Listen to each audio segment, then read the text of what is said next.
Good evening, race fans, and welcome to the Tricky Triangle known as Pocono Raceway as it plays host to race number 4 of the second season of the BackFire Sim Racing Cup Series. Tonight, we get set for 75 laps in the BackFire 175. These drivers coming off the heels of last week when we were at the Nashville Superspeedway for Throwback Week. Seth Colog, Sky of Scott Rankin. Scott, obviously a very technical track coming into tonight, but if we look at the first three races, three drivers that have picked up their first career wins under this league. So, do we go a perfect 4 for 4? Seth, you're starting to say it, and you've got a couple statistics right in the last couple of weeks. So I'm thinking it's 4 for 4. Ultimately, though, have a look at DJ Daniels. Have a look at a few of those other older guys who have got race wins. They've been simmering just under the surface. And if you ask me, I think it's time for one of those guys to come to the fore and really show their talent. Show us why those guys have been right at the forefront in terms of pace, reliability, consistency. Look, it's been a chaotic season to start, and I think we're going to get another chaotic race again here tonight. But we've talked about the fact that there are several tracks making their appearance on the schedule here in Season 2 that were not in the Season 1 schedule. This is one of them here tonight. What part will it play? We're going to find out momentarily, but first, let's go down for pre-race ceremonies, and let's begin with our invocation tonight, courtesy of Pastor Zach Woods. Let's pray. Almighty God, we thank you for tonight and the ability to come together as a racing community and to utilize technology such as iRacing to share in our passions of racing. Lord, tonight there's been a lot of news here on the Discord about our friends battling COVID, about troubles within family, and God, this is so much more than just going out there for a race, but it's making new friends and building new connections. And Lord, I pray for those that have gone through the hard week this week. We give of our thoughts and our prayers to those who are going through so much, and we trust you as the God that'll heal and bring restoration to all of our friends this week. As for the race, Lord, we pray for patience and wisdom as we strive to give glory and honor to you. We pray all of this in Jesus' name. Amen. And now please join us with Honoring America with the singing of tonight's national anthem.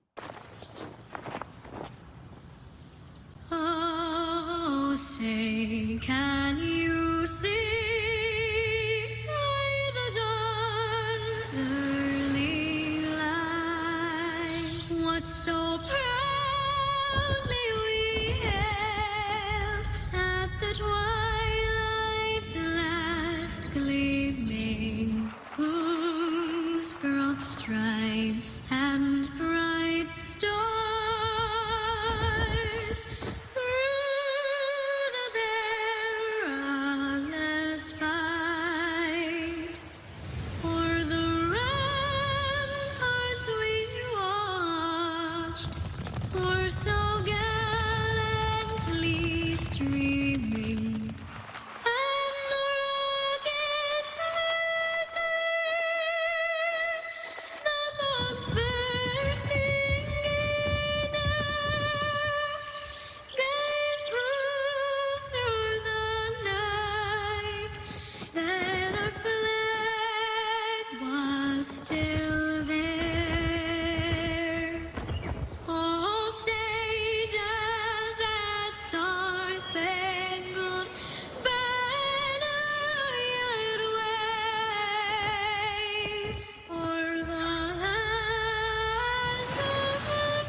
Qualifying just about wrapping up here at Pocono Raceway. We're about maybe 2 minutes away from when it will be official.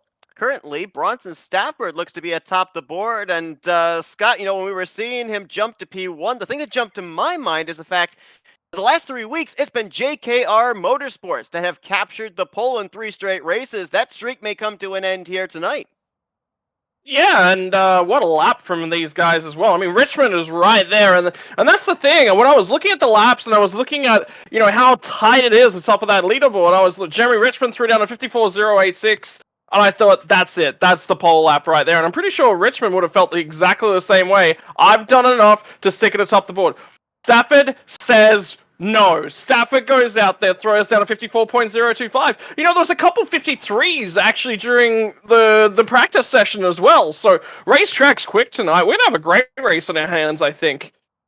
Of course, this track is known as the Tricky Triangle, based on the fact that it's 3 corners. Some drivers will argue it's 6 corners, but 4 entirely different degrees of banking in those 3 particular turns. The most degrees of banking you're getting is 14 degrees over in turn 1. That's modeled after Trenton Speedway. Over in what we call the tunnel turn 2, the faster section, that's modeled after Indianapolis Motor Speedway with 8 degrees of banking. But then over in turn 3, maybe the slicker turn of all 3 here, 6 degrees of banking modeled after the Milwaukee Mile. Now, Scott, you went out there, turned a couple of laps here with what these drivers are dealing with.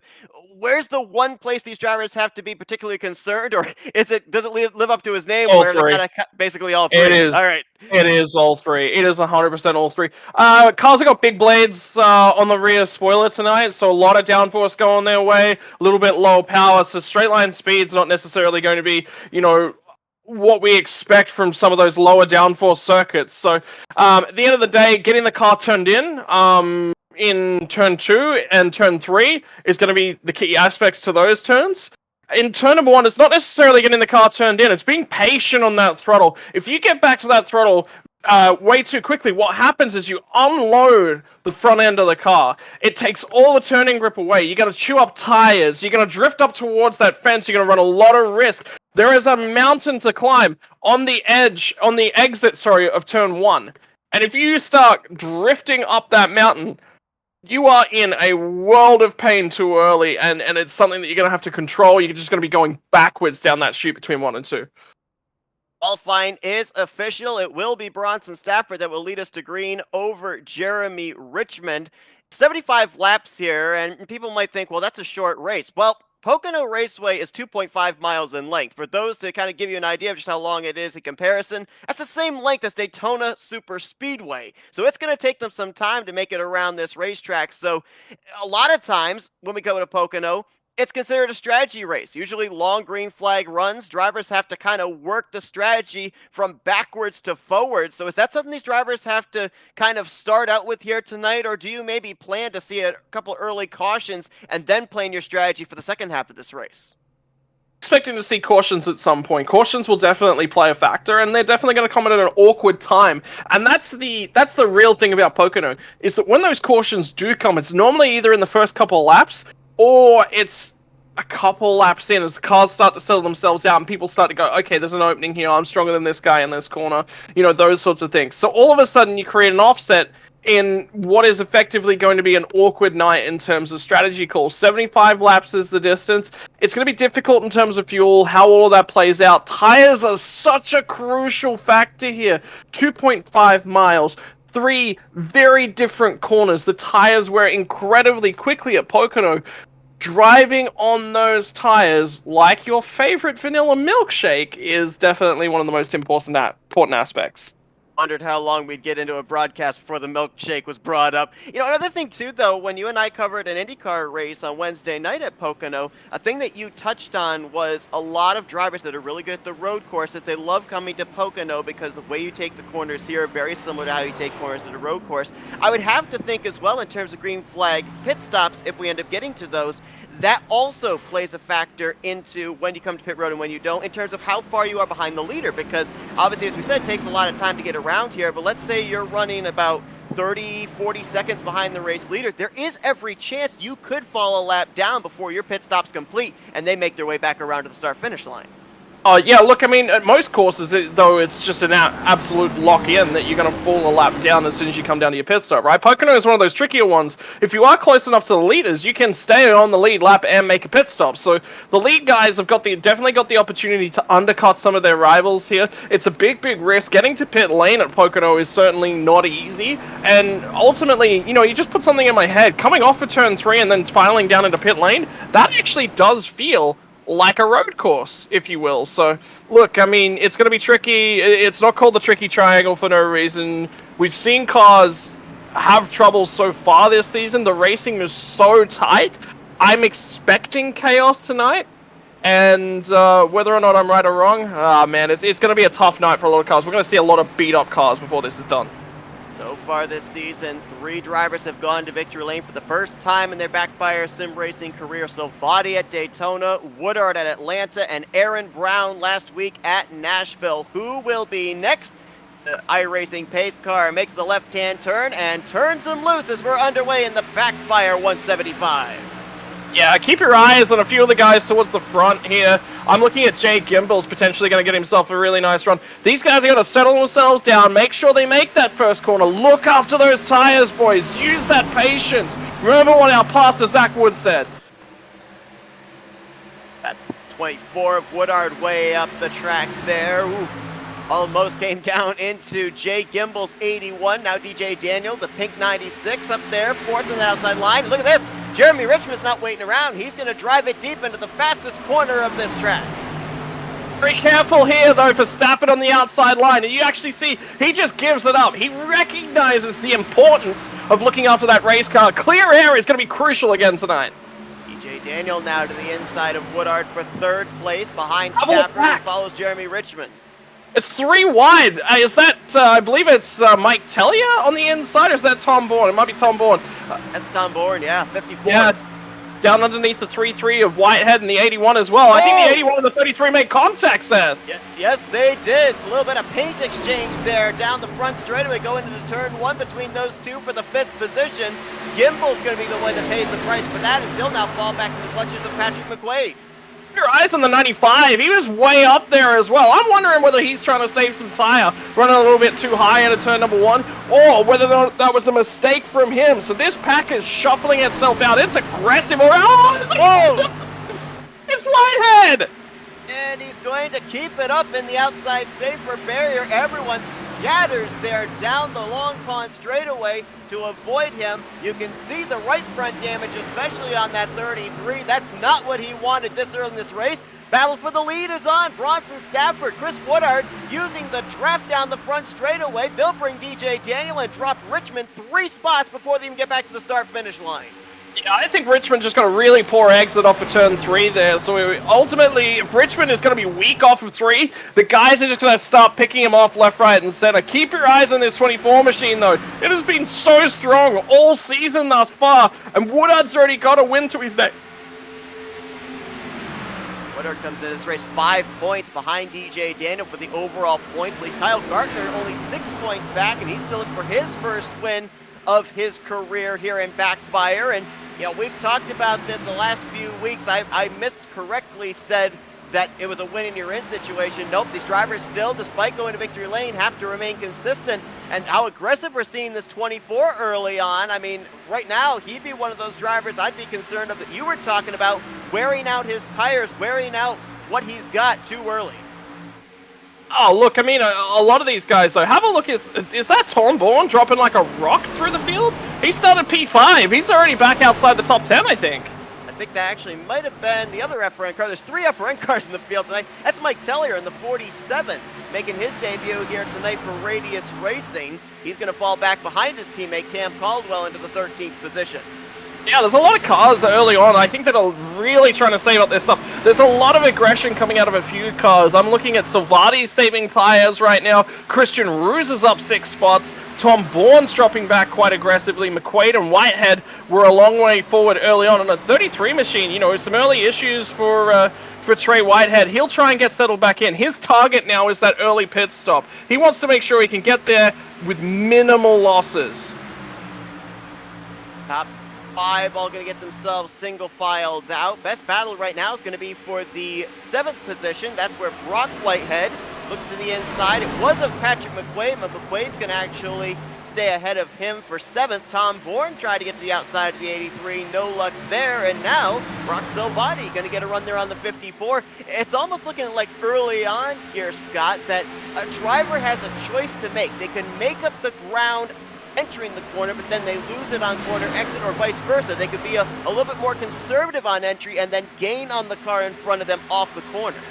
Yeah, look, I mean, I'll call back to the most recent time I was actually running here at Pocono, which was in a truck series. If you wanted to make a move, especially later on in the run, once those tires heated up a little bit, you had to be on the high line. You really couldn't get it done on the low line because you just lose so much momentum and you'd be handing the spot back and the car would be clear of you before you got to the next turn. So you had to build the run. You had to basically try and guarantee that the move was on. I think Whitehead's actually in the fence once again, and here comes Woodard.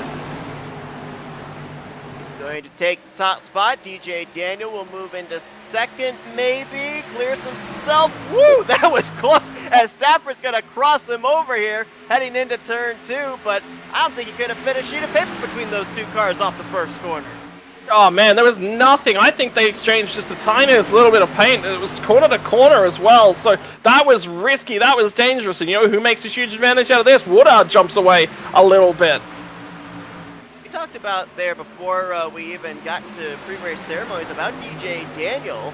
You know, the fact that we've seen some of the new faces go to victory lane here, but it's getting about time where we start to see the old faces. Does DJ Daniel feeling the pressure right now? Guy was a 3-time winner last season, and so far he's 0 for 3 and going to victory lane the first 3 races on the year. Yeah, he's feeling the pressure, I'd say, from DJ Daniels, because you got to remember, he was a shot at the championship last year, but at the same time, have a look at the consistent finishes. It's only a matter of time for Daniels before that win actually comes his way. He's had consistent placings, and although he hasn't had, again, it's kind of that flash in a pan kind of finish, he hasn't had all the fireworks go up in his favor. It's coming. It will happen. It's just a matter of time. So far, we've got 7 laps, well, about to be 7 laps completed. The driver that's worked his way up the furthest in the field since the drop of the green, it's got to be this guy. Last week's winner, Aaron Brown, started outside the top 10 and 14th, up 9 spots to the 5th position. No surprise, the driver that has lost the most spots, running last at the moment as we have some more contact exchange there off of 3 between Tom Bourne and Jaden Gimbel, but the 33 of Trey Whitehead, after the huge hit he took into the outside wall, he's dropped back to 23rd. I thought they were about to go 3 wide here, Seth. Looking at Tom Bourne, Patrick Mcquaid, Jake Gimbel again. I mean, Gimbel and Whitehead, it's just a racing move. They were both fighting over the same sort of, section of real estate out on the track, but it was close, right? Everyone wanted that bit of real estate. Everyone wants to be a leader. Everyone wants to be the guy that's leading a pack like that. I think both of those guys just had to use their heads just a little bit more. Say, hey, look, we got 75 laps here tonight. Lap 1, lap 2. At the end of the race, that's not going to matter anymore. It's only going to be, those later, did I look after the tires? That's going to be the only question that these guys are asking themselves about lap 1, lap 2 sort of time period. Actually, have a look at Bourne. Bourne's going to spin it on. Got a caution. It's Noah Owens over and heading towards the entrance of turn 3. Another driver's been collected as well, David Modespa in the 1, and just up ahead, also the 60 of Zachary Woods, the hometown boy. He's gotten involved in this one too. Woods is in a beat up car. That thing, that's a fast repair for sure in the hole. Look, Owens. If I'm in Owens' shoes, it's going to be a difficult race. I'm hanging on to the fast repair till at least halfway through this race. I want to hang on. I want to give myself the opportunity. And in fact, actually, I'm having a look. I think Zachary Woods is actually towed. He can't even get that car back to pit lane. So it was pretty close to pit lane entry. Good chance he might actually get it back there and get it back out there before anything drops sort of more laps down. So there's an opportunity here. And Trey's... Man, that guy just cannot buy luck at the moment. But then again, so Seth, there's 2 ways you can really look at things. There's luck and there's skill, right? Skill, performance, and everything. Sometimes you need a little bit of luck to go your way for it to work out, but you can't take advantage of things when you get luck if you don't put yourself and you don't put the work in and you don't get yourself to those, crucial lap numbers, put your car in all the wrong spots. So ultimately, from Trey Whitehead's perspective, you can say, yeah, the guy's been pretty unlucky this season, but he's ended up in a lot of incidents that maybe necessarily haven't been his fault. But at the same time, he's putting his car in those positions. And he's got to make sure that after the last couple of weeks, he's had a strong race car. He's definitely looked as if he can come and get interviewed at the end of the race and be sitting on that podium. But he's just going to make sure that he guarantees those finishes, and I think he's got to use that head a little bit more. He's good racing brain. There's good potential from Trey. I just want to see a good result from him now. Yeah, he's definitely, I mean, even going back to last week, he was running up in the latter half of the top 5, around the 5th through 7th position. And this is on board with Whitehead as he dodges Woods, he dodges Modestspa, but unfortunately that third car is in the lane that he was in. A lot of damage sustained, so I think that's at least 4 faster pairs that are going to get handed out right there. And tough break there for the team of Spin Move Racing as well, with the fact 2 of their drivers collected up in that one, the 1 and the 60. Everyone on pit road here. Maybe not that much of a surprise. I mean, they ran about, what, 8-9 green flag laps. They're coming down here. They want that fresh rubber once again. I think it's more fuel that they're actually more concerned about. But yeah, they'll come down and they'll grab the rubber as well. Like, it's a 2-for-1 kind of deal. So, look, I mean, why is Trey Whitehead back there deep in the pack? The reason that he's back there, the reasons that he's deep in the pack is because he made that contact with Gimbal in the early laps. You take that contact, you take that damage out of Whitehead and Gimbal early on, and Whitehead's not back there, and he's not shuffling, and that accident's in his rearview mirror. So that's what I mean about setting yourself up for success, is that, yeah, you could be going, oh yeah, I got unlucky there, but you got unlucky there because of what happened earlier on in the race. It's, yeah, so if you look after the car, you look after things early, and you hang on to a couple spaces early, you're in a good spot. Well, the driver so far has done a good job of taking care of his race car up there inside of the top 10. See if we can talk with him, our in-race reporter. 6th place is where he currently is at, the muffler man, Patrick Mcquaid. Patrick, Scott, and Seth up here in the FRM booth. Got a moment to talk? Yes, sir. All right, so obviously, car looks good. You got it up here inside the top 10, knocking on the door of the top 5. What's your first impressions of how that car is handling here 10 laps in? Just, it's so tight. I don't understand. I don't know. I can't make it do what I want to do with it. But yeah, it's just so easy to slide the tires and whatnot, just due to the fact that it is so tight. But the draft doesn't help that either. Yeah, it's really taking a lot of air away, and the aero structures aren't actually able to do what they really want. I mean, have a look at the pack around you. The racing's so tight. If you have a look at the qualifying results, everyone's times were so close together. How do you make yourself stand out within these packs and get these moves done nice and cleanly? Honestly, I'm still trying to figure that out myself. Passing here is just so frustrating, and it's just so you may get a run in the corner, but on this straightaway, you're going to get passed right back. So, yeah, I'm just still trying to figure that out myself. Patrick, we're seeing some contact exchanged as well. Mostly there on the front straightaway going to turn 1. We've seen it a couple of times here, even up towards the front of the field. Is that a matter of drivers just trying to fight their race cars, or is these drivers trying to get close to each other, trying to get that side draft to get the launch into turn 1 and maybe just misjudging it a little? Honestly, I think the incident in front of me, that it was a little of the side draft ordeal. But I do believe that it is hard to get the side draft, but when you get tight in the corners, they check up, and then it's just a racing incident, I guess. And finally, just a quick question before you go back green here. Favorite flavor of milkshake? I'm sorry, what was that? Favorite flavor of milkshake? Chocolate all the way, man. All right, well, Patrick, best of luck. We'll let you get back to it. Good and ready to go green. I appreciate it. Thanks, guys. Bronson Stafford going to lead us back here to the green flag. Going to be Chris Woodard to his outside. DJ, Daniel, Jeremy Richmond, and Aaron Brown complete up the top 5. Green flag flies once again. Going to be interesting because obviously these guys have a little bit of an idea of what these cars are able to do now in the first couple of laps. How aggressive are they going to be here on the first restart? If anything, we're going to see a lot more patience this time around, Seth, because they've already decided, hey, being aggressive is causing issues. So maybe let's back it down. Let's save some tire. Let's have a run at the back end of a run. You can save a lot of tire here, and tire conservation can end up being 0.2, 0.3 of a second at such a large circuit per lap. Interesting to note, of the 4 drivers that were involved in that first incident, that first caution, 3 of them did take on faster pairs. Noah Owens, David Modestspa, and Trey Whitehead. Sorry, I was trying to figure out who the other one was. Zachary Woods, however, in the 60 did not. He is still on a tow, it looks like, over 6 minutes in length, 4 laps down to the new race leader, Chris Woodard. Yeah, so for those who aren't familiar with iRacing and what you have to do to get that fast repair to work, he towed. Now, when he tows, if he doesn't have that fast repair checked before he presses the tow button, he will take a manual repair. It does not matter if before you get back into that pit box from the tow, that you recheck that tow button, that tow has to be checked. The fast repair has to be checked before you tow. So I'd say he's just made a mistake in an iRacing mechanical side of things. So. Daniel took a look there on Patrick Mcquaid. Mcquaid tries to get the run to the outside of Aaron Brown. Tom Bourne right there as well in the mix. This is around the 4th through 7th position. Brock Whitehead looking on in the 83, and just outside of the top 10, you've got some good battling 3 wide going back on. there.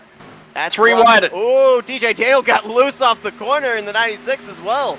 Yeah, I was just watching Tom Bourne. Tom Bourne was actually looking to the outside of Patrick Mcquaid, and Mcquaid was already on the outside of DJ Daniels. Tell ya! Wiggles out of line.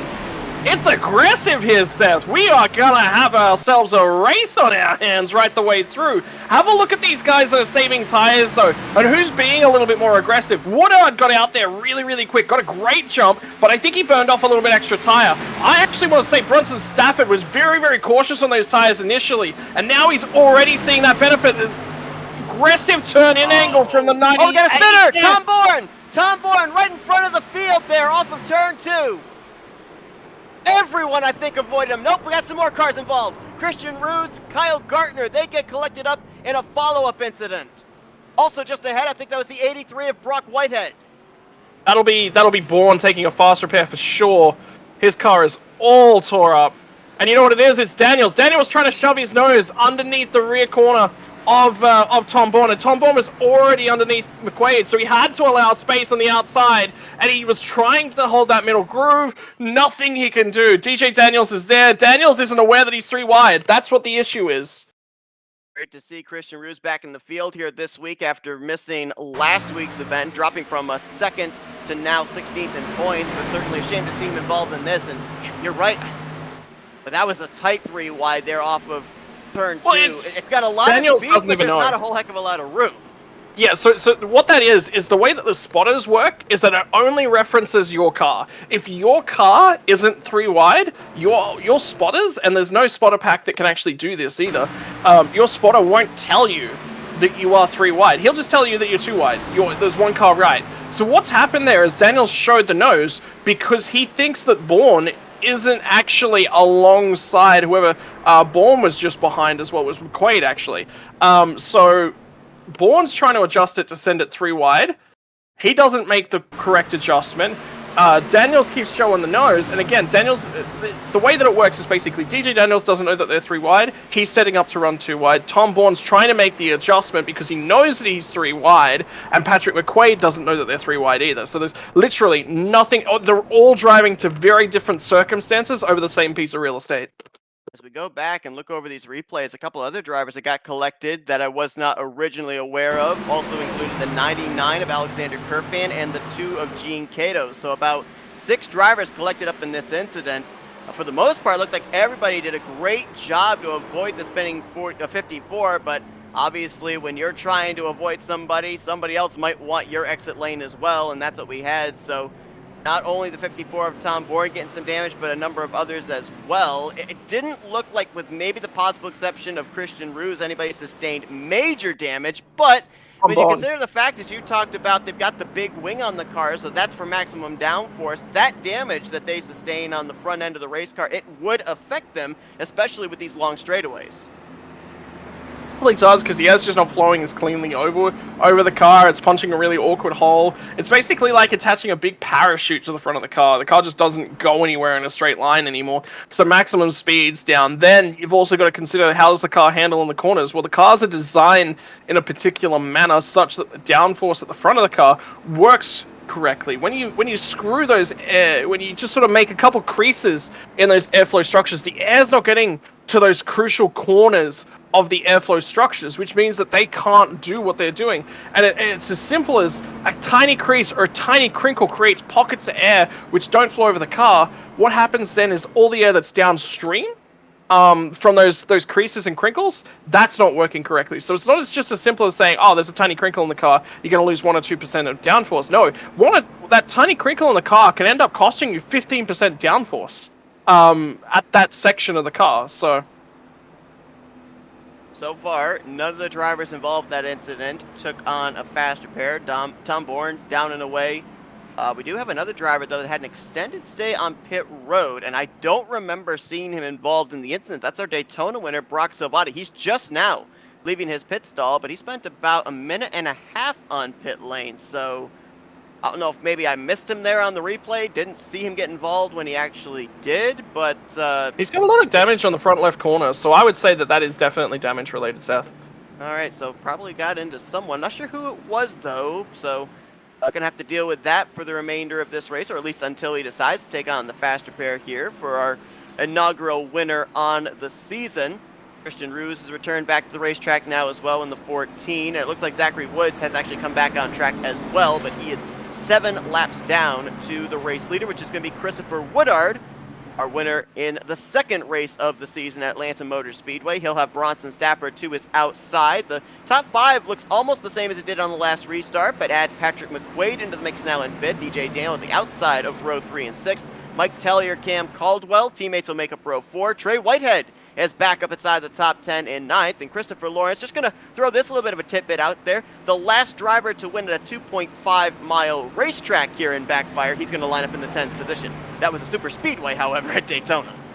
Yeah, it's a little bit different. You know, you got to be completely and utterly different styles of racing. However, you know, it's so important, obviously, to find a dance partner, hook yourself up, and shove them to the front. That's definitely important. It's just that downforce matters a little bit more. How you set the car up, how you look after the car.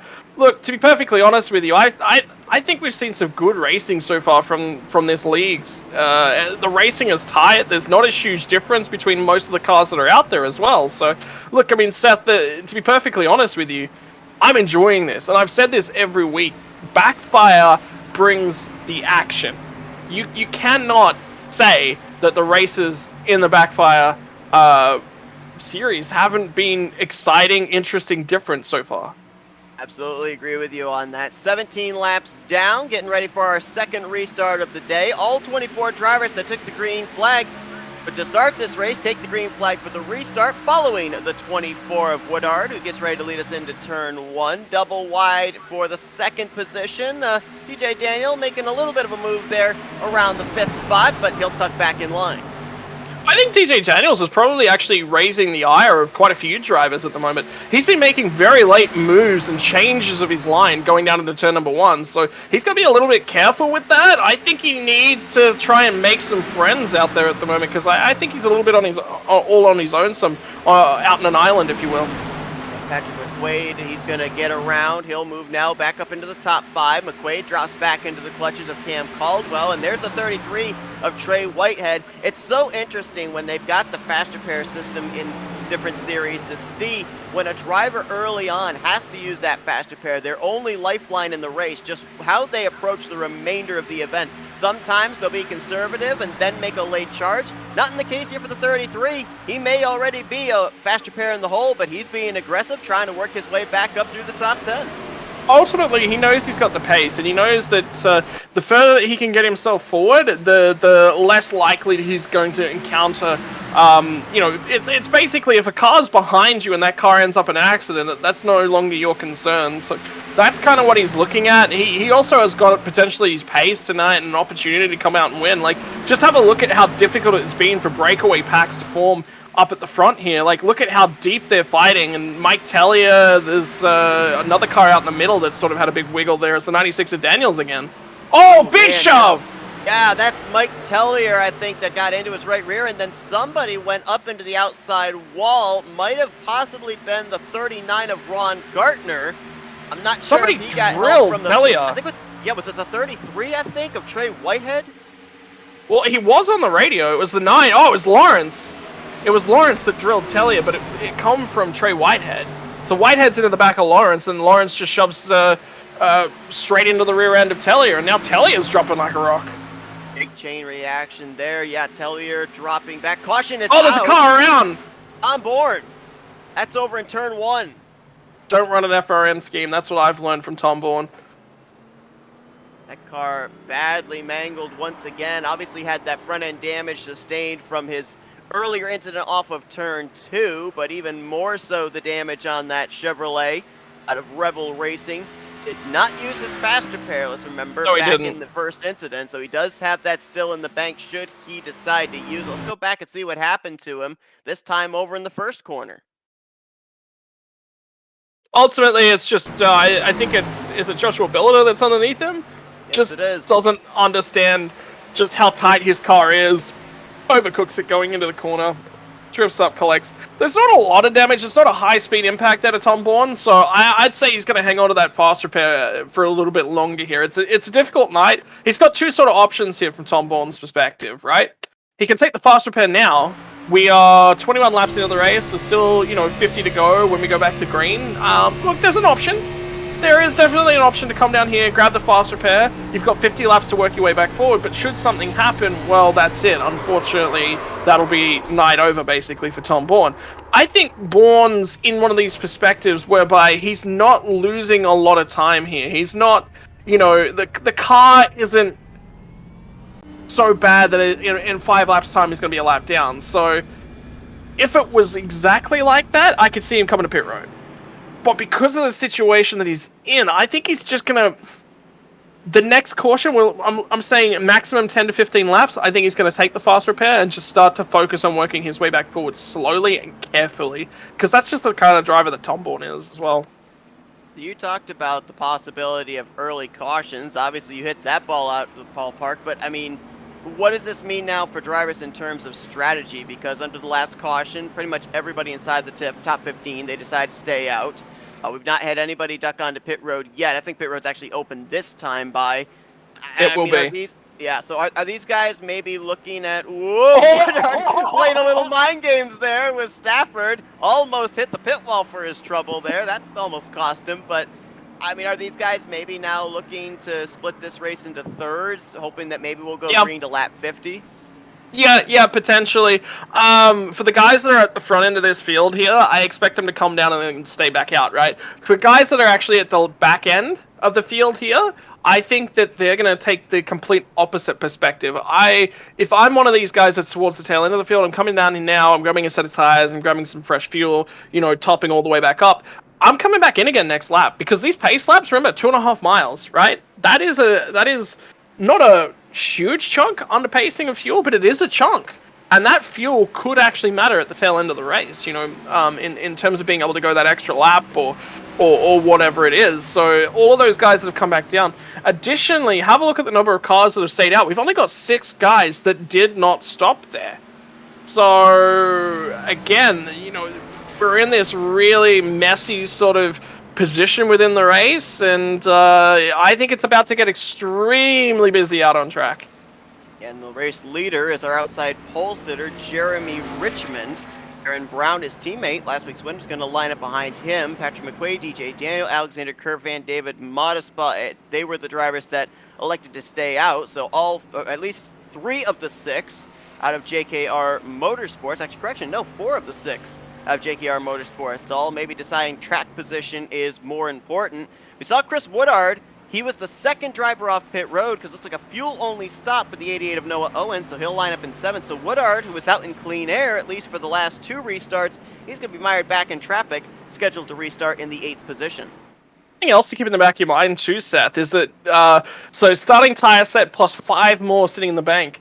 I think the bulk of the field here, except the JKR, basically everyone that's stayed out now, have taken 2 sets of those. So they've only got 3 more sitting behind the pit wall. Ultimately, that's actually a lot of tire sets when you consider the remaining set of the race. But to be down that 1 tire set, all the JKR guys, should we go to, say, like a green-white checkers kind of scenario, go to caution 5 laps from home, they're all guaranteed now to have that extra set sitting behind the pit wall. That's the reason they haven't come down here. They're trying to build themselves... We've had a caution-filled race so far. So, from my perspective, that says to me that we're very likely to get a caution towards the back end of the race, and I want that set of tires. So that's why they haven't opted to come down here. Take a look at this call by Jeremy Richmond. Now, he'll be the one to lead us back to green, but he elects the top side of the racetrack. Is this because then he would have a teammate in DJ Daniel lined up behind him, maybe be able to get a push here on this upcoming restart? Well, I mean, you're sacrificing a teammate for a teammate. These guys are going to get organized. They're going to work together here. This is a really strong opportunity for these guys to control the motor race. Ultimately, though, the reason I think he's taken to the top side is with the slightly older tires. The last time these guys came down to pit road and took tires was lap 10. We're now 23 laps in. We've had, probably 8 green flag laps. The cars prefer to enter the corners on the top side. That's where they want to be heading down into 1 and 2. So it's a little bit of a mix of, yes, he'll be connected up with his teammates, but at the same time, older tires prefer that higher line. Tom Bourne, who was involved in the last caution, down pit road, repairs made, no fast repairs. Zachary Woods got the free pass under this yellow flag, so he is now 6 laps down to the race leaders, and obviously, he's probably the only other driver in the field that's hoping to see more yellows. Exactly. There's still plenty of laps to be run. We're not even a third of the way through this race. It's Jeremy Richmond, who is another driver who is looking for his first career win here in the BackFire Sim Racing Cup Series. He's going to be the one to lead us back to green. Aaron Brown in second. Does he try and tuck up in front of the 96? Because the 98 pulled away from both his teammates. Didn't matter which lane he was in. Yeah, I think there was a little bit of sacrificial lamb stuff going on there. Mcquaid's actually going to say, we're going to 3 wide, Seth! 3 wide at the turn 1! All 3 of these drivers with old tires, and McQuaid's going to make it stick. Aaron Brown's going to be the one to back out of the 3 wide situation. No surprise, because if you're that middle car, you don't know if your car is going to go down or your car is going to go up. So very smart on the part of the 95. Yeah, so look, I mean, the 95s, at the end of the day, remember, these guys are trying to position themselves to the back lane. Have a look, though, at the 24, absolutely scything his way through the field. Everyone else that's behind him, though, fresh tires versus old tires, right? So you're still fighting for track position with all those guys that you were fighting with before, whilst trying to dice your way through the older tires up ahead of you. That's why Woodard has just gotten clear. Way around Aaron Brown, now up to 4th. Brown actually pushing the 24 down the front straight. Look at the toe. He's going to get to the top 3 going into 1. It's going to take to the time. I was looking at it and I was just like, yeah, there's no reason for him to try and come down and take away that bottom side. Why? Because all those guys are going to drift up with 3 wide, Seth. And Patrick Mcquaid makes contact with DJ Daniel. No, he didn't. Up over the bumps and the thing's going to spin around. Caution's out. Well, that's the thing you don't think about with Pocono, that off of the racing surface, just how many bumps there are down there on that area of the racetrack. You saw McQuaid fighting the race car, but finally the back end just snapping around on him. Yeah, once he lost it and he was heading down there, I was always thinking that he was around, because the amount of times that through mistakes or whatever, you end up down in 1. You're not saving it when you're that low. And it's nothing to do with driver skill. It is those bombs. Once the car kicks out sideways, and effectively there's a couple times there where the car will actually jump over the bumps. So that's what's going on there. There was no way that he was saving it at the end of the day. So remember what I was saying about the spotter scenarios earlier? That's exactly that again.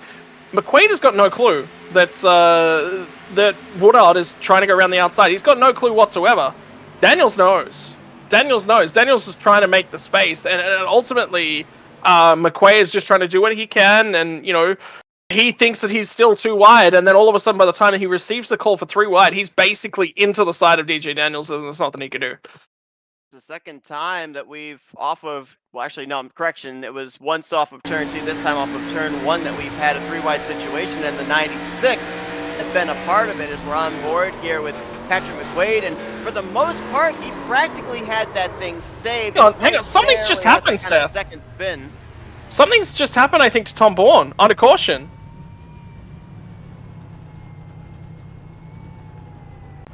I also saw his telemetry going down. Let's see if we can pinpoint what that was. I think he money shifted. Oh, he did. Oh, my goodness. Much here with the 54. That's just deadlocks the rear. Themselves ready to line up under pacing, and wow. Oh, and then is that Zach Woods, I think, that gets him. Somebody, just big impact, yeah. Man. He was So what trying to caused save that? fuel. So he's trying to save fuel. So he's on the clutch. I just went on board with him. He's actually on the clutch, right? He's trying to save fuel. And he's on the clutch and he's downshifted whilst he's still on the clutch, right? So ultimately I think he was still in third gear when he initially put the clutch in, then he downshifts to second because he's slowing up. What you want to do is you want to leave it in third gear. It's just a driving error. So when he releases the clutch, the car is still running slightly too fast. It's not exactly a money shift because he shifts whilst he's still got the clutch in. When he releases the clutch, then the rear end of the car is trying to catch up to where the transmission's at, and it just can't do it. So it just locks the rear tires and the whole thing pivots. So I think now Tom Bond will probably use that fast repair. One thing I'm wondering here too for Zach Woods, I mean, he has not used his fast repair either, but obviously a lot of damage to the front end of his machine. Now, he was not involved in the initial caution coming out, But he because was he was a involved lucky in an dog. incident here. That's what I'm wondering. Is he still Yeah. Lucky Dog eligible? I think the series admins are actually discussing it in the chat at the moment. Give me a sec. But we wait on that. But this has certainly not been a good race for Tom Bourne, involved in 2 of the 4 cautions that we have had so far here today. Still does have that fast repair available, and I actually also noticed when he came down pit road, overshot his pit stall just the least little bit. So Pocono is certainly not playing to his favor, and I was keeping my eye on Tom Bourne as one of the people to watch here today, because in another series where they ran the Cup car, he actually was a winner here. You know what, Tom Bourne actually, Stafford, Bourne, the whole lot of the FRN guys actually said to us, they've said to us multiple times, stop talking about me, stop watching me, stop saying that I'm going to be successful. You guys keep doing the commentator's curse on us. You guys are the worst. Literally, stop talking about us. To be fair, we really didn't start talking about him until he brought the second caution out. So. No, yeah. Series admins have made the decision, because that one wasn't Zachary Woods' fault at all, that they're going to give him the wave around here. So he has actually taken off now. All right, that's a good call. I think it's a smart. Yeah, it's not his fault. It's just a, you know.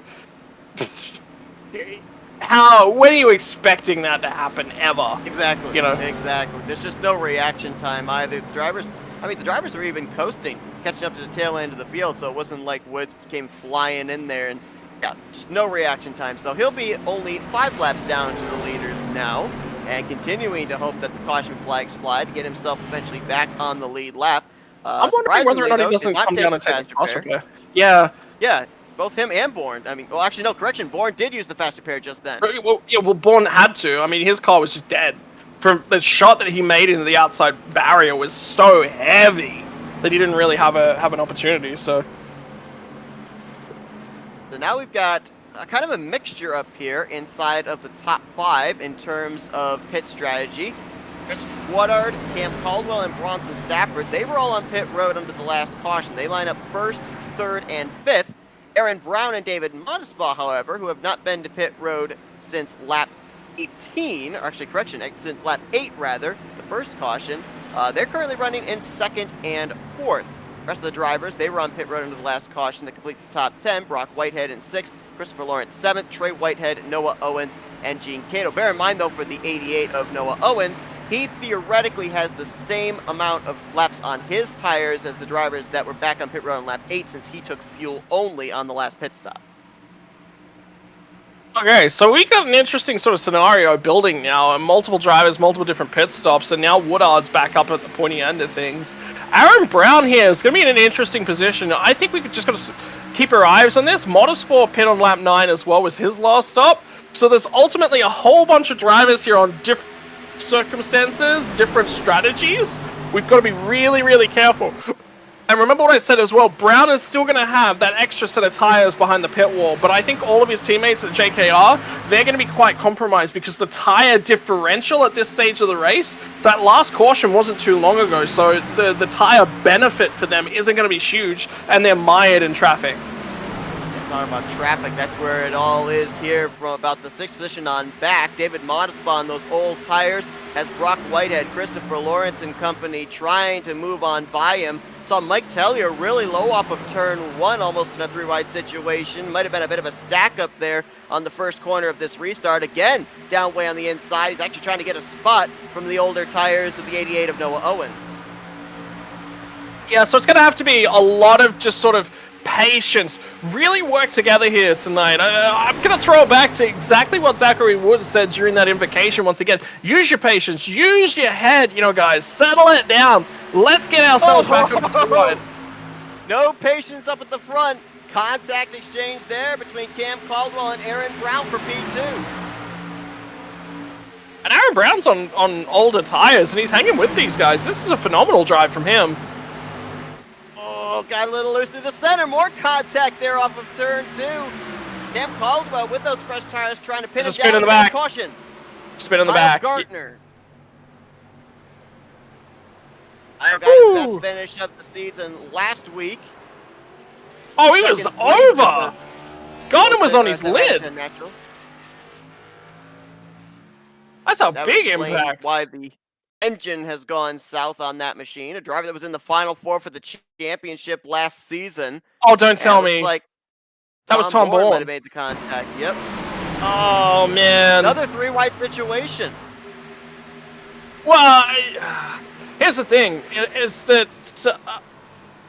man, that's so unlucky. Kyle Gardner just checks up in the middle of the corner, and Bourne doesn't get enough of a warning to not go 3-wide, and then he chops down on his nose, so... Difficult, but Bourne's now got no fast repair too, so I'm a little bit worried about the damage scenario for him.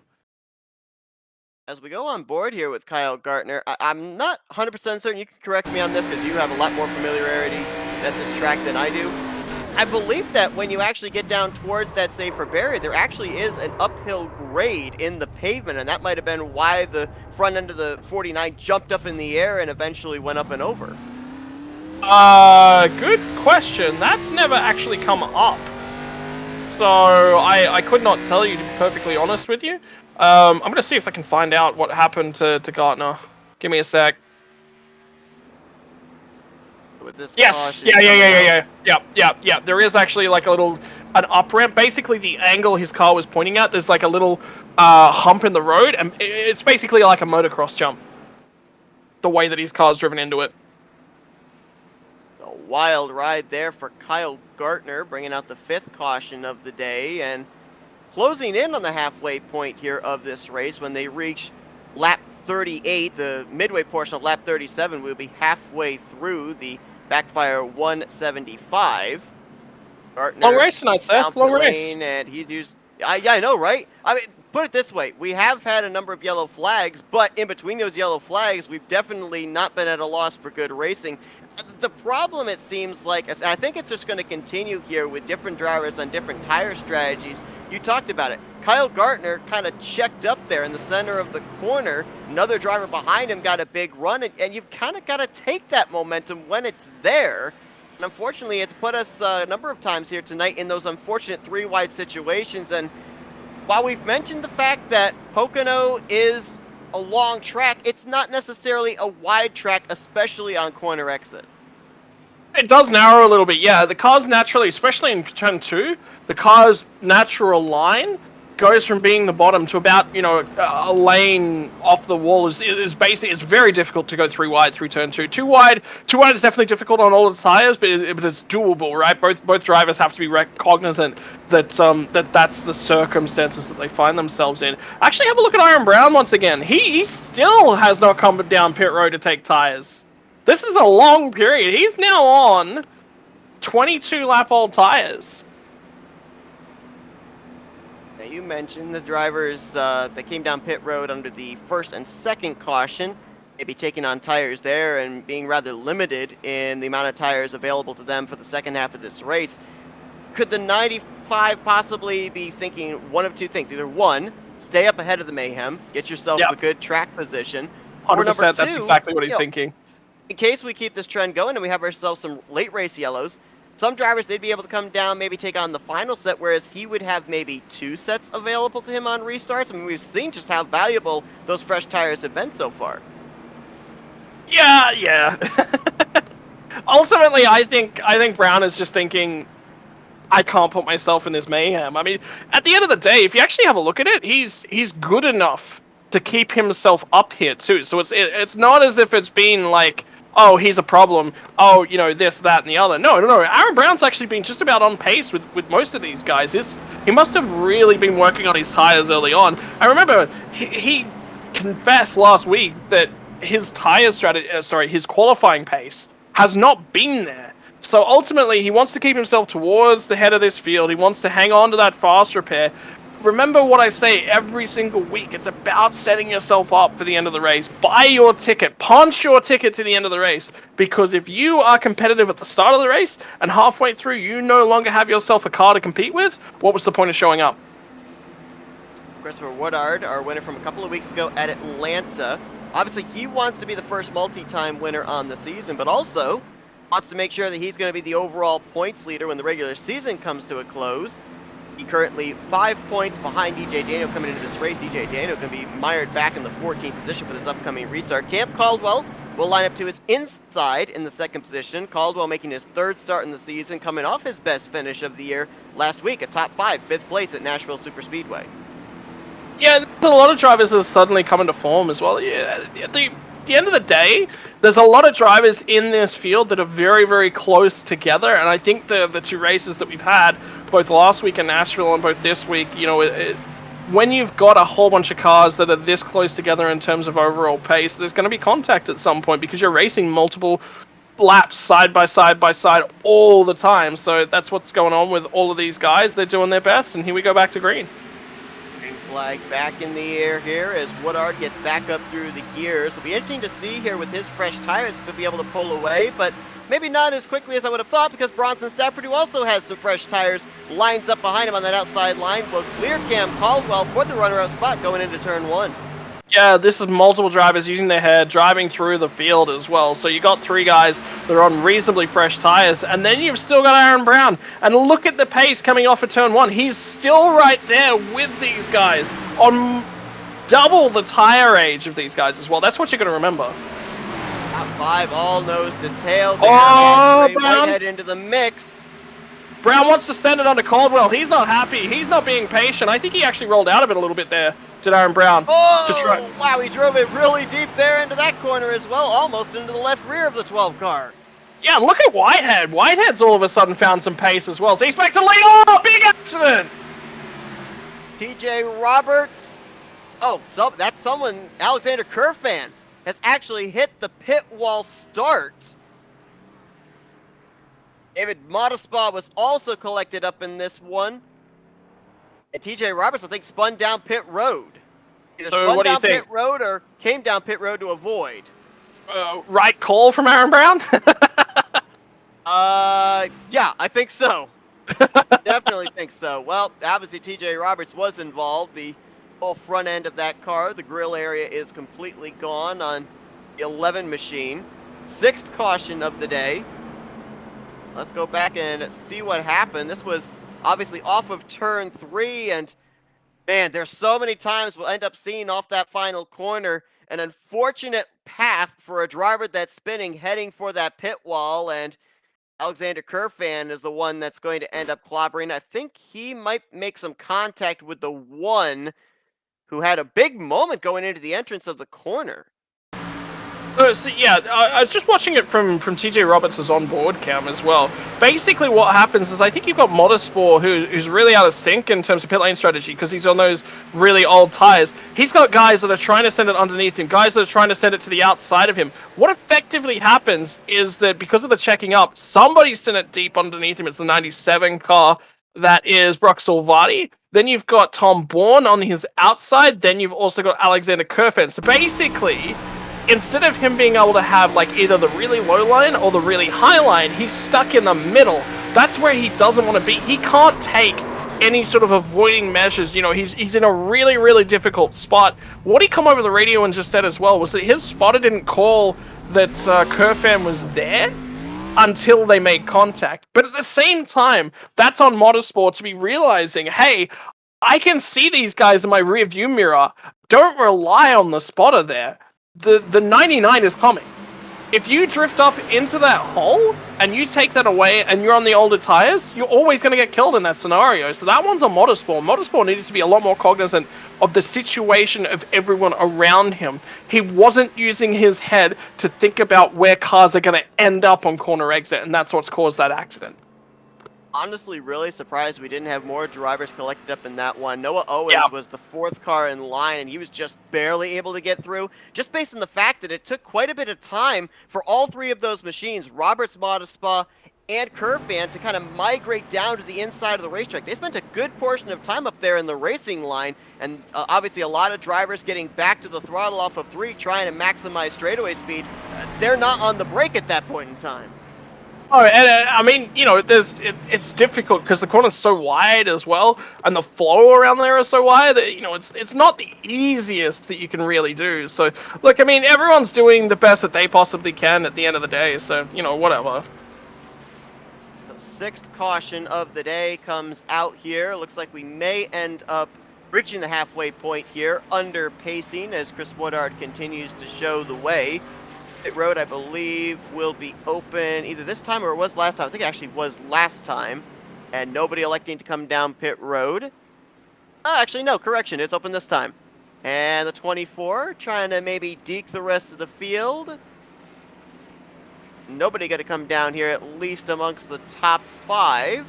See if anybody around mid-pack elects to come down pit lane. Just to update as well, we had mentioned about Tom Bourne already using his faster pair. Patrick Mcquaid, who was involved in the caution where Bourne ended up taking his faster pair, he took his faster pair as well. And Kyle Gartner, who had that BMX moment over on the Long Pond straightaway, he also has used his faster pair.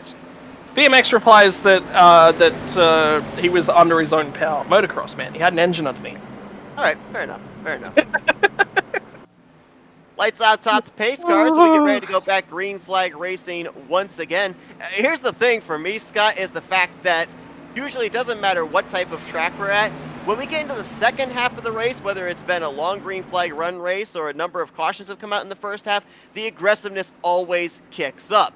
Well, these drivers, they've not been afraid to take it 3 wide on several occasions, and that led to a number of our caution flags here. So, you know, we talked about earlier, kind of looking at this as a race of strategy. I think we could kind of use the same letter S. I think it's now turned into a race of survival going to the checkered flag for a number of guys. Definitely survival, and definitely, ultimately, if you're coming down pit road to grab tires now, here's the thing. You've got to be aggressive to get past people because you don't want to have them in front of you and have them causing you an issue. So you need to be aggressive to try and get by them as soon as possible. The issue with that causes more incidents, right? Because you're going for holes that may not necessarily exist. You've got a whole bunch of people who are on different strategies, different setups. They're going for things at different stages based upon what their current race scenario is. This is probably, I think, more difficult than if we went green. Because at this point in time, you've got to manage every single car around you at the same time. So this is spicy.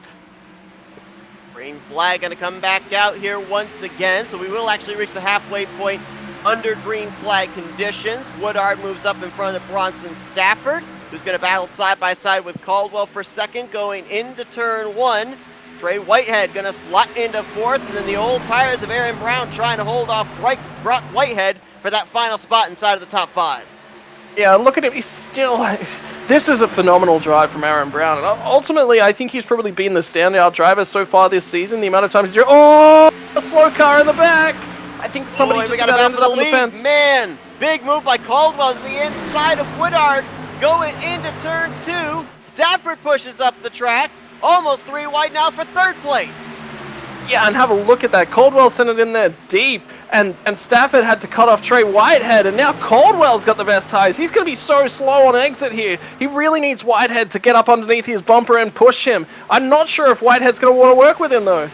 He's going to get to that back bumper, trying to get him some momentum, some draft down the front straightaway, but I think the 12 may have had to lift off the corner. Looked like he got a little bit squirrely off of turn 3. That allows Woodard to go back to the point. Stafford back to second. Here comes the 12 with a charge into 1.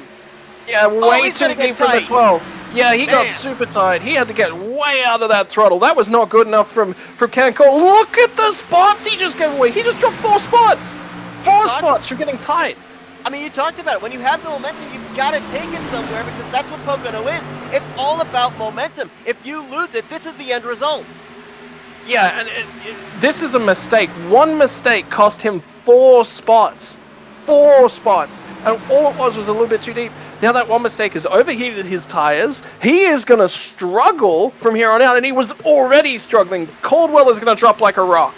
You saw him there fighting the wheel on the entrance to turn 3. That goes back to the point you were talking about. Heating up those rear tires does not give you the grip that you want going into the corner that you may have had even just a corner ago. Up the track goes the 95 of Aaron Brown. Obviously, he's got those older tires, so may not be able to drive it as deep into the first corner as he would like. He opens up the door for Trey Whitehead. Bronson Stafford, whoa! Look at there, the 3. Was there contact, or did he have to make a move because the 95 may have thrown him a little bit of a block? I don't necessarily think that was a block from Brown. I think Whitehead was just looking for the side draft and just got there and got a little bit checked up, but the car wasn't happy with being in that position. Yellow's out again! Gene Cato off of turn 2. 7th caution of the day. This one looks relatively tamer from the past couple of cautions, but nonetheless, a yellow flag once again here at Pocono. Cato was battling around the 17th position in the same vicinity as Noah Owens and Alexander Kerfan. We'll go back and see what happened to him. That's difficult. I'm actually just looking at. We've got a really interesting race right now in terms of pit lane strategy too, Seth. Like this is going to be a spicy meatball. What's happened to Cato here? Somebody just gets underneath and drifts up the track. 39, Ron Gartner. And that's that would unfortunate. Been a battle for 14th place at the time. Gene Cato has been involved in an incident, although it was minor damage in a follow-up wreck. That was the wreck that we had over on the Long Pond Straight that involved his teammate Zach Woods. And not a whole lot of damage sustained on this one, but he does have the faster pair in the bank still as well. And I'll tell you who's loving these cautions. Remember we talked about Zach Woods 7 laps down at the start of this race because of having to call the tow. But the free pass here, I believe he's going to be only 2 laps down. Yeah, he's all of a sudden back in contention. It still has that faster pair. Yep. What were we saying for Zachary Woods? It's not over yet. Look, I mean, that one's. I think we've probably got the most important decision here for the race because this is do you come, do you take tires? I think everyone's going to throw a fake here. And good to see that Woodard has learned how to drive around the barriers this time. Mike Tellier stays out, though. In the 47, was noticing him fighting his way up through the top 10, was in the 5th position at the time that caution came out. So he'll look like he'll be the race leader when we go back green. Actually, the Radius Racing cars both decide to stay out, himself and Caldwell. Yeah, Caldwell's got all the tires. The guy at the front here who's got the newest tires is actually going to be Alexander Kerfan, so keep your eyes on him when we go back green here in a moment. Bourne's going to be lining up in the 3rd position. And whoever wins the battle off pit road will be lining up in 5th place. I've got to step away just for a couple moments here, Seth. Just bear with me. All right, no problem there. Zachary Wichita going around. Lucky dog. So he is now 2 laps down to the race leaders. And again, as I mentioned, still has the faster pair in the bank to use. So these circumstances have certainly worked out for him after the early tow to pit road that lost him 7 laps in the first 10 laps of this race. And Zach Woods coming off a 17th place run last season, trying to get back in the top 10 groove. And this, as I mentioned, it's his home track, so how cool would it be for him to be able to mount a huge comeback story at a track that he considers home? He right now still running 24th place. All 24 cars that took the green to start this race, they're all still running, 23 of them on the lead lap, despite the fact that several of them through the field. It might be easier to name off the drivers that have not sustained damage here tonight than the drivers that have, as near moment there for Mike Tellier, some connection problems. See him actually using the access road there just in case his car did not reappear. He'll probably merge back up behind the pace car here off of turn 3. He'll be leading us back to green when the lights go out atop the pace car. Cam Caldwell in 2nd. Both of those drivers with 20-lap-old tires. Tom Bourne is going to line up in third, 15-lap-old tires for him, and then 7-lap-old tires for Alexander Kerfan, who, by the way, as well, is in the fast repair brigade after he had that wild slide into the pit road entrance wall. Just saw Jay Gimbel give up a number of spots as he has ducked onto pit lane in the 81, taking the 1 to green signal. So Joshua Billiter will line up in the 5th spot with fresh tires. Actually, correction, I think he did fuel only. Christopher Woodard will be lined up in 6th. He will have the freshest tires. Aaron Brown, Bronson Stafford, Brock Whitehead, and Trey Whitehead, they are going to complete the top 10. You've got 3 drivers up inside the top 10 that are already a faster pair in the hole. We'll give you a little bit of the rest of the field here. As that's what I was going to ask. Straightaway. Seth, like, who actually has the fast repairs left, I think is probably the better question, because there's a lot of drivers that have taken them now. All right, so right now, it's almost 50-50. Half the drivers have taken a fast repair, the other half have not. So Tellier and Caldwell, the top 2, they still have a fast repair available. From 5th, Woodard on down to 9th place, Brock Whitehead. They still have a fast repair to work with. Jeremy Richmond and Christopher Lawrence running in 11th and 12th. They still have a fast repair. DJ Daniel, Ron Gartner, Christian Ruse, as well as Gene Cato, Jay Gimbel, TJ Roberts, and Zachary Woods. All those drivers have still not used a fast repair up to this point. And ultimately, look at Zachary Woods' day. Yeah, it's been a difficult day. Yeah, it's not been easy, but look at him. He's nearly back on the lead lap now. I mean, you don't necessarily have to have a pristine car at this point in time if you get these cautions get back in the lead lap. Once you get back in the lead lap, then I think absolutely he'll come down and take on that fast repair. But until that time, you know, keep it in your hip pocket because you never know what's going to happen here with still over 30 laps to go. It's a long race here, Seth, too. Remember, I think we still got a potential. We're close in terms of fuel now. We're very, very close in terms of that fuel to get ourselves home, and I can hear the cars going back to green. Tellier going to be leading us back to green for the first time this season. First laps that he has led as well as he makes his series debut. Teammate Cam Caldwell. Oh, we got a spinner! That's Woodard! He collects up Trey Whitehead. Big stack up into turn 1. Patrick Mcquaid, Jaden Gimbel, they're collected up as well. Christian Ruse has gotten a piece. At least Remind me if I'm wrong. 7 cars. Correct me if I'm wrong, but the 77's also burned his fast repair already. So that is McQuaid in the hole. Christian Ruse in the grass. TJ Roberts slow there as Woodard was the first car I saw out of shape. And I'm almost wondering if it might have been drivers trying to push on that restart and maybe the bumpers not getting lined up. Actually, now I'm getting told that's exactly what it was. It might have actually had something to start with the race leader. I'm being told that the 47 of Mike Tellier had his screen freeze, and that might have been what started to stack everybody up in that outside line on that restart. Potentially. But ultimately, what actually directly caused that issue was the fact that... So I'm just looking at the 47. Oh, yeah, 47 had nothing to do with that. No, because took a look to the inside, 3 wide, took it up the middle, and then tried tucking back in line. He wasn't clear. No, yeah, it wasn't. If he wanted to connect up, he didn't connect up cleanly. That's the thing. No problems if you want to connect up, right? And Aaron Brown's pushed a lot of people here tonight, and he's been willing to push people from other teams. He has a look. He gets out of shape. That he's like, you know what? Maybe that outside line's the faster place to be. Alternatively, he could have even been looking for the side draft, but got a little bit too close as well. There's a lot of cars that connected up in that one. I think we're going to be missing quite a few cars come this next restart.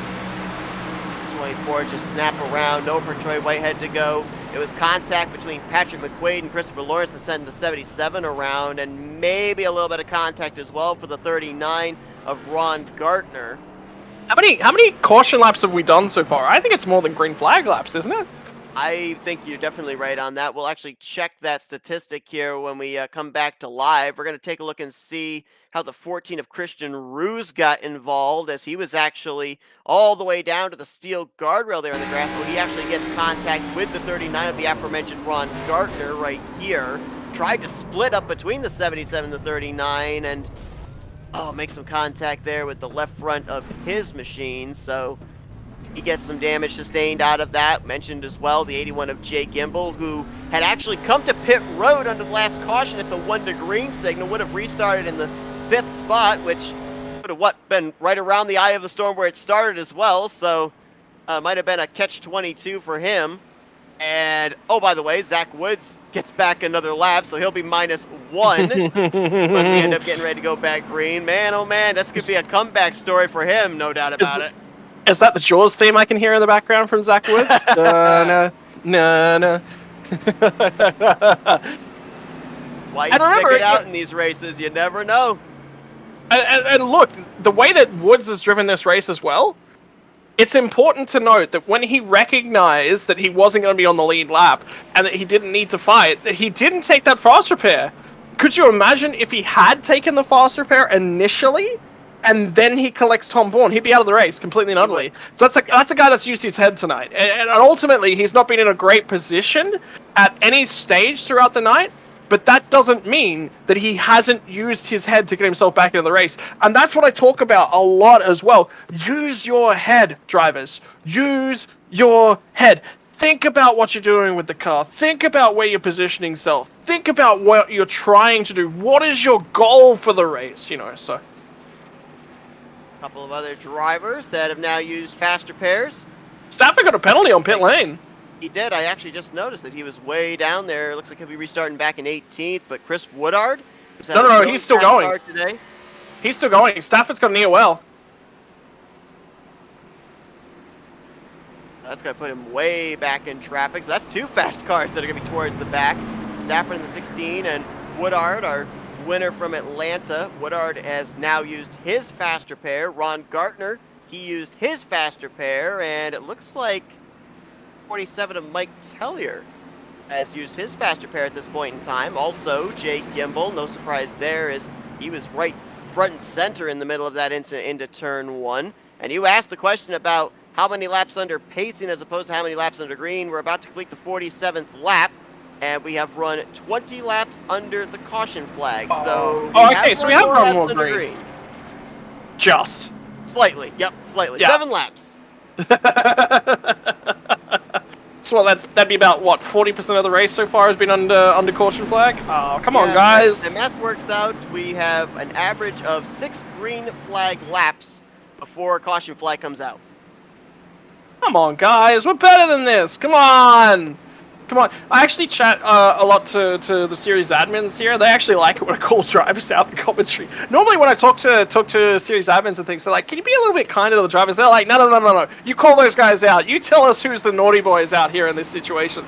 In this situation, I think a lot of the field are in the naughty corner. I think a lot of the field need to go, sit down, have themselves a timeout before next week. Because where are we next week? I think it's another difficult track off the top of my head. Yeah, we go from the mountains of Pocono to the Irish Hills of Michigan, the 2-mile sister track to Auto Club, the Speedway / Super Speedway. Green flag back in the air, less than 30 laps to go here at Pocono. Caldwell with a nice jump's going to leave them all in the dust. Josh Billiter, who took fuel only 2 cautions ago, now going to slot up in second. Tom Bourne going to battle for third with Brock Whitehead into turn 1. Your eyes on Bourne here. I think he's quick. I think he really hasn't had an opportunity to show his stuff. This is a guy, if you have a look back at Atlanta, he had a win potentially coming his way, and he was very strong for most of the race, and then Woodard took it away from him in the last, his teammate as well. So I think Bourne's got an opportunity here tonight. And look, who's that again? That's Aaron Brown. I'd also be worried about that 83 of Brock Whitehead. Still up here inside the top 10, but you can clearly see the battle scars to both the left and right front of his machine. He still has a faster pair to burn, so if this car is this competitive with the damage he's sustaining aerodynamically in the front end of his race car, watch out when that thing's back at 100%. Yeah, and remember, Jaws theme's still lurking in the background. I'm gonna start referring to Zach Woods as Zach Jaws Woods. Oh man! All right. Well, look. Bourne's got obviously the fresher tires here, so he should chase down Caldwell. Remember, Caldwell pushed this set of tires quite heavily on a couple of restarts ago. This is the same set. He hasn't been down pit road yet. We're actually starting to see that nearly the entire field is on a different strategy. So that's what you're seeing. So now it's down to driver talent alone. You've got to recognize driver awareness. Look at what's going on around you. Be conscious of who's on what style of tires. Have a look at Woodard. Woodard is absolutely muscling that machine through the field. Saw him up in the third groove there in turn 1. That's why we're focused on him. We saw him pushing his teammate Christopher Lawrence, trying to get him by Brock Silvati. He passes the both of them. Now we'll jump to the top side of Joshua Billiter. We talk about the fact that Pocono has 3 corners. It also has 3 grooves, but Woodard's the only one that seems brave enough with those fresh tires to try it. Yeah, well, I mean, look at that last one of the cautions that was caused before by the guys on fresh tires trying to send it around the outside. Ultimately, right now, Woodard is just trying to look for the cleanest piece of racetrack, because if he can find that line that's not compromised by anyone whatsoever, then he's going to have himself a phenomenal bit of racetrack to try and assault everyone that's ahead of him. So keep it going, buddy. Woodard has the second fastest lap of the race, only to the guy that moved up now into the second position, Aaron Brown, as he got around Caldwell. Caldwell's got his hands full again, now loses a spot to Jeremy Richmond in the 98, so drop him from second back to fourth in the matter of a couple of corners. Oh, man. You know, look at Caldwell. He's really trying to overdrive this car at this point in time, and that's possibly the worst possible thing that you can do for these race cars as well. Look after those tires. Don't push them beyond their limits. You do not want to heat up those tires. He is struggling for grip at the front end. How patient are you if you're Aaron Brown, because you've got a 15-lap advantage on your tires to the 54 just ahead of you? Ultimately, Aaron Brown, I don't think necessarily... Well, actually, he wants fresh air. If you're Aaron Brown's shoes, you want to be pushy, I think, here to get past Tom Bourne, because you want to be running without that that dirty air coming off of Tom Bourne's car. So I think he'll get quite aggressive here. Oh, man, big slide out of turn 2 for the 24 car. Settle it down, Chris. Settle it down. You've got an opportunity here, mate. Don't take it too aggressively. And I would say right now, if Here comes Brown. Yeah, if you're Brown, you're also wanting to get around Tom Bourne, because you want to put some distance between yourself and the 24, because you're 2 of the fastest cars on the track right now. And ultimately, keep your eyes on Jeremy Richmond as well. He's closed in on this battle over the last lap. Jeremy Richmond was a pole sitter last week at Nashville Super Speedway. Oh, Brown was tight. Brown got a little bit of a bobble on the braking there, trying to get into turn number 1.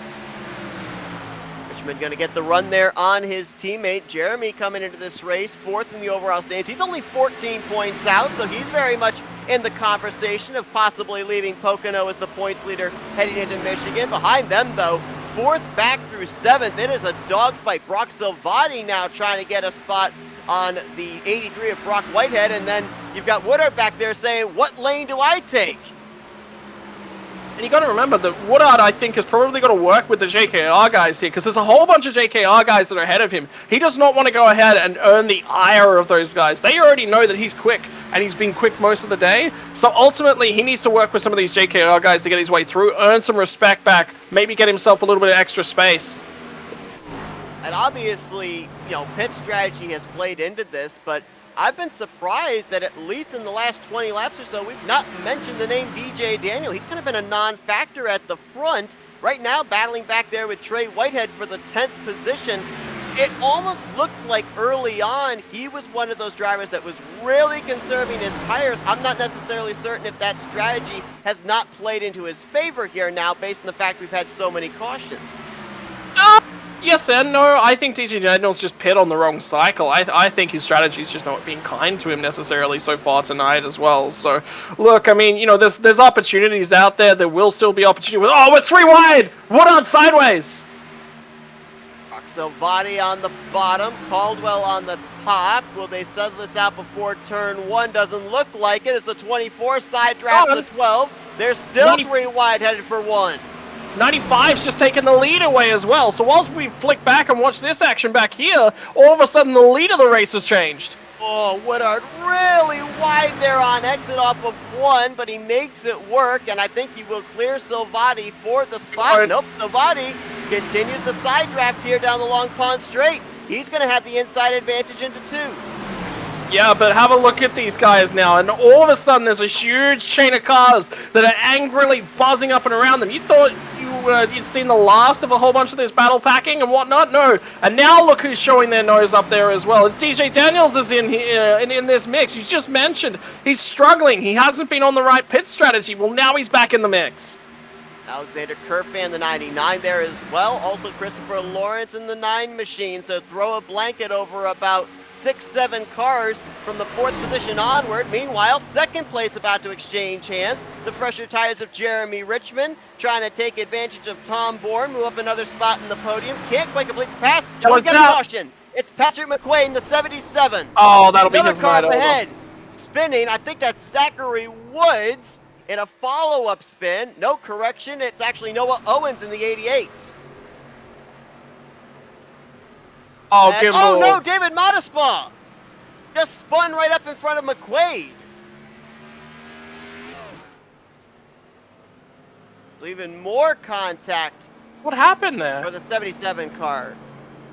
It looked like he got down on the apron, then tried getting back to the throttle, and the thing just spun around, at least for Modespaw.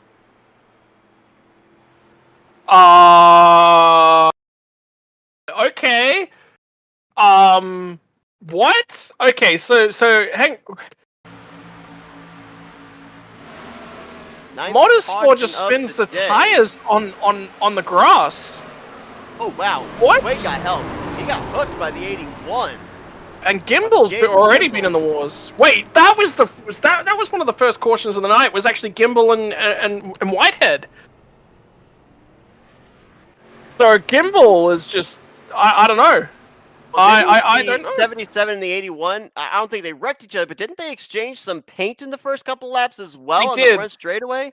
They did, but it was the 33 that Gimbal hooked. Again, I don't necessarily think that it was Gimbal's fault in that one and in both of these ones. I think Gimbal's just a passenger. Somebody just said as well in the chat that Zachary Woods Bronson Stafford gets the wave around. Are you kidding me? Yeah, he was a lap down apparently, and so he's actually the lucky dog.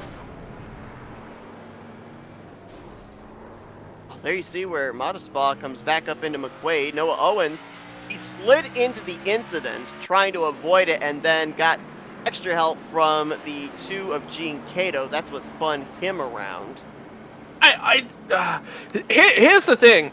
Modespaw is on the radio saying that one's on the 77 of McQuaid. What? Well, if we look from the chopper cam, and it was indeed the 81 of Gimbal able to get to his right rear. No. and- I'm talking about the after action. Oh, the after accident? No. Yeah, look, I mean, Modestpaw's Definitely down on the not. grass and gets back to the gas and spins the car up the track. Like, what? Yeah, that one. Yeah, I got a hard time agreeing with that one for sure. Most everybody, actually no, correction, not most. Eliminate the most. Everybody is on pit road here this time. Jeremy Richmond with that front pit stall. Couple drivers Let's see if are, that's going to help him. Oh, I tell you what, Zach Woods is going to get a wave around here. He's good. He's good. He stayed out. He's going to get a wave around. Everyone pit. Zachary Woods is back on the lead lap, ladies and gentlemen. Back on the lead lap, still has the faster pair in the bank. Unfortunately, I was thinking, even with all the cautions we've had, it was looking like we might end up getting all 24 cars to the finish of this race. I think we've Just lost two prior now. to going green under that last restart, Mike Tellier brought his machine to the garage area, and he'll be finishing in 24th. And just now, noticing the 81 of Jay Gimbal being pushed to the garage area. So just like that, into the second half of this race, and the infield is starting to pile up with the relics of machines. 22 drivers will be taking the green flag on this upcoming restart, but all 22 will be on the lead lap when we go back green. Our main man, Zachary Woods, has made it back. Oh, I'm so proud of this guy. 7 laps down, and now he's back on the lead lap, and he's got 20 to go. This is the guy right here, Zachary Woods. He's got a chance, ladies and gents. He's So what do you given think? himself an opportunity. Less than 20 to go. Is it faster pair time now, or do you save it just in case another caution Well, comes out? 'Cause he he's can't done a great take it. job of avoiding the wrecks too. He can't take it now because he's got to get the wave around. So if he Oh, hits, good point, he loses good the wave point. around. So he can't take it this caution.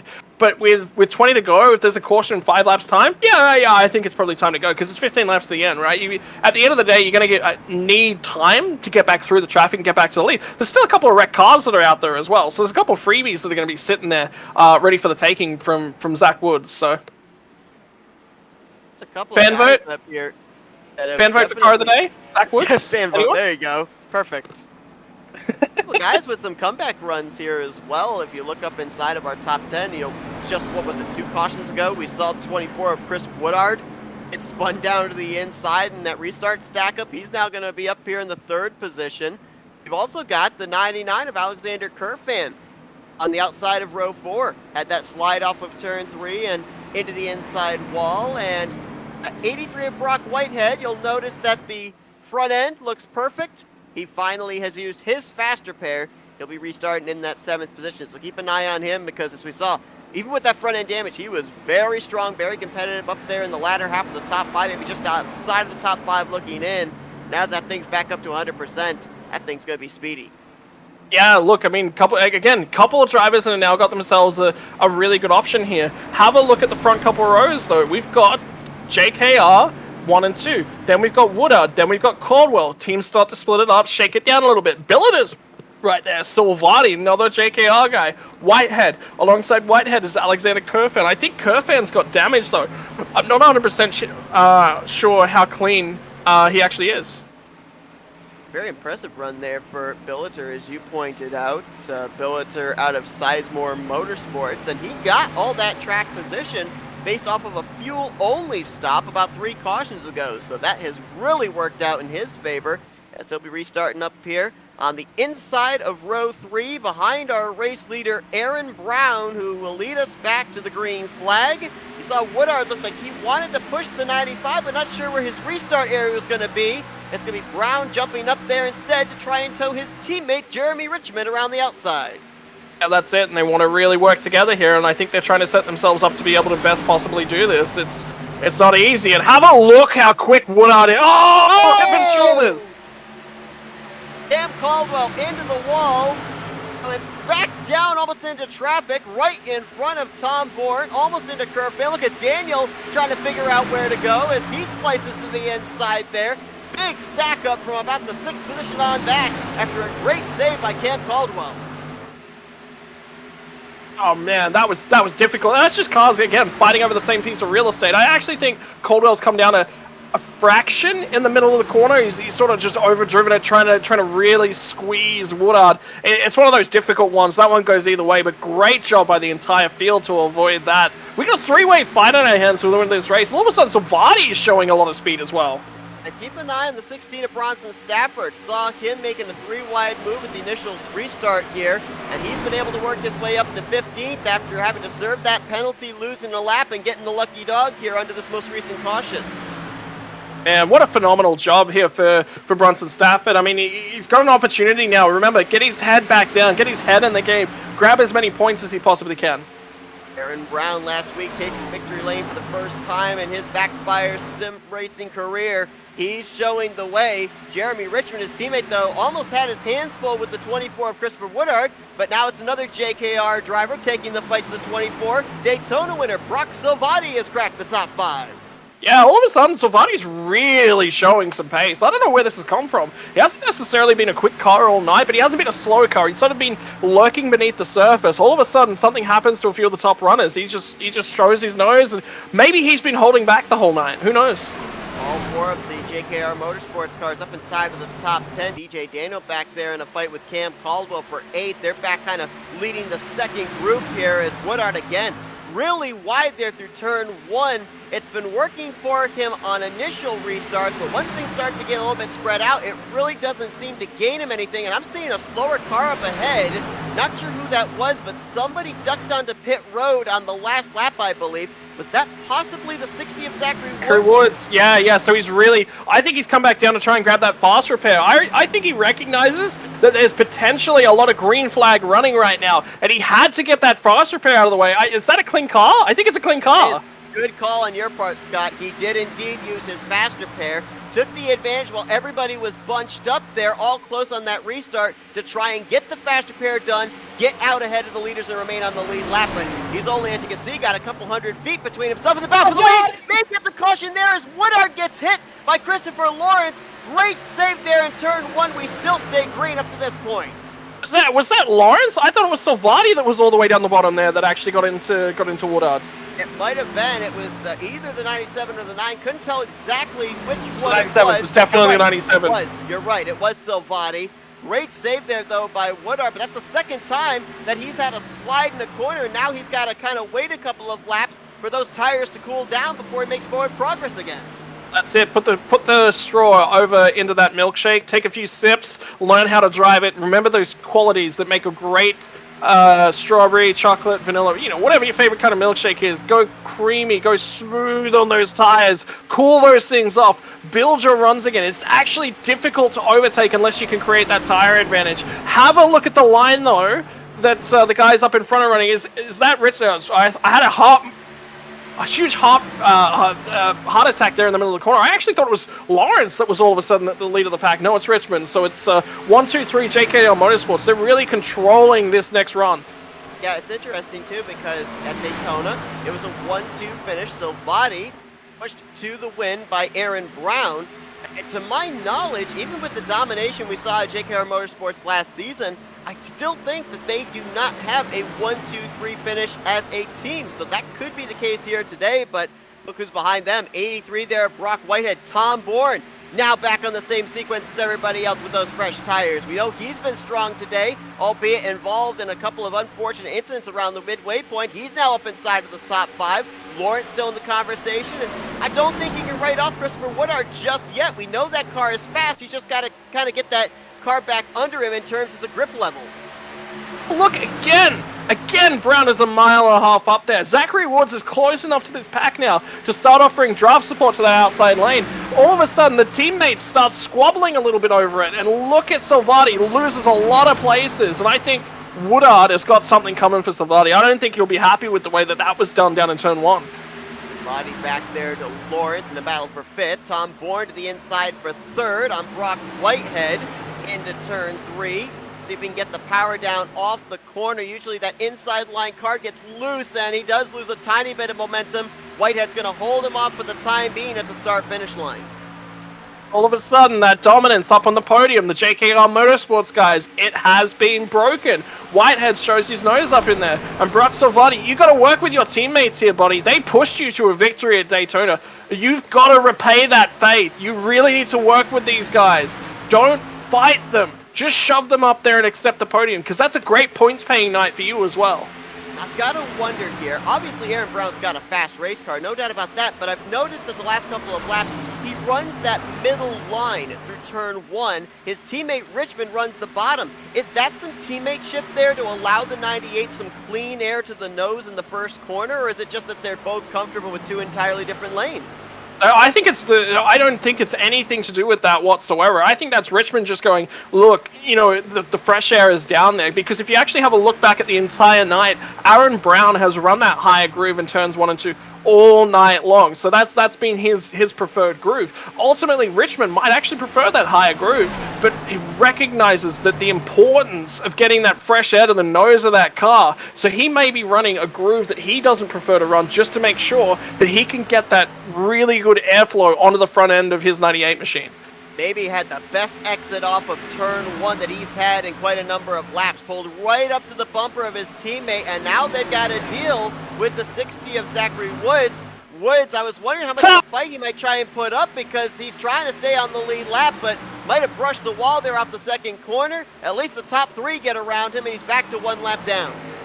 This is even worse. With Zachary Woods, I would have just held on to the fast repair under that last caution, because all of a sudden he's playing himself into these guys. He's fighting harder than he wants to fight, and if he keeps getting shuffled back through this pack, all of a sudden those fights that he's dodged all night long are difficult. Have a look at Richmond though. He's having a go now. He is indeed going to take that inside Is he line gonna clear him? Aaron Brown. He is going to clear him, but how soon does he move back up the track? Brown trying to get the exit off the corner. Richmond to the point. Now Brown's going to get to his outside. I think Richmond may have opened the door for him. And Trey Whitehead right there as well. Will he take it 3 wide into this corner if they stay side by side? Seth, we're at 10, under 10 to go here as well. There's about 9 laps left in this race, so it is tight. These positions at this point in time, yeah, they're not necessarily going to decide our final running order, but these guys need to get together, they need to work together, and ultimately, if I'm in Brock Whitehead's position, I want to shove these guys away, because if they keep fighting, have a look who's hunting them down. Tom Bourne is hungry for that first win of the season. He's had a strong race car. He wants to win a race. He's got a great opportunity here. Saw the top two snaking their way down the front straightaway, trying to break the draft, not allow Whitehead to get a run on either one of them. That didn't seem to work. Whitehead to the inside for second on the 95 of Aaron Brown. And as you mentioned, with these guys side by side, that brings Tom Bourne to the conversation. Christopher Lawrence, who got his first top 5 of the season last week at Nashville Superspeedway, a third place performance. He's now up here in the top 5. He's got a shot at this victory, as I think Richmond may have brushed the wall there off of 2. He's trying to stop the 95, who gets a big run. Yeah, 95 back to the point, but have a look at how deep he had to send it. Whitehead, Oh my goodness! Blind Seth with 3 wide. Are they making contact? They just barely missed it. Whitehead gets contact. Here comes Bourne. Bourne gonna slice and dice. He gets the outside of Richmond to the inside of Aaron Brown. Look at the 9 of Lawrence now into the mix. The 24 of Woodard's back in the conversation as Bourne's gonna go to the point into the turn. Are you kidding me? This race just come alive, all from a Jeremy Richmond mistake. Richmond now back to third. You gotta wonder how much damage he might have gotten from that brush into the wall off of turn 1. He's got Whitehead and Lawrence and Woodard stacked up behind him. Aaron Brown, he moves to the top side, right rear quarter panel of Bourne, going into 2. I think that's the wrong call. Look at the run. Look at the run. Jeremy Richmond just got here. He's going to send it to the inside. If you're looking through the rearview mirror, this is exactly what you want to see from Tom Bourne. Now these guys are going to settle it down. JKR Motorsports, these guys need to work together. They've got one of the strongest teams. Oh, Woodard's in the fence. Got it pretty good there. That might lose him touch with the top 5 as now Lawrence gets a big run on Jeremy Richmond for 4th. He'll jump to the top headed for turn 1. Aaron Brown hunts the race lead once again into the first corner. Brown doesn't want the low line. He's run that top line the whole night long. Richmond gets turned.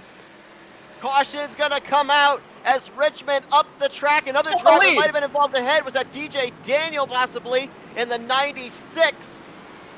5 laps to go this time by. Caution waves. We're setting up for some late race drama. Not just setting up for some late race drama. We had drama right there, Seth.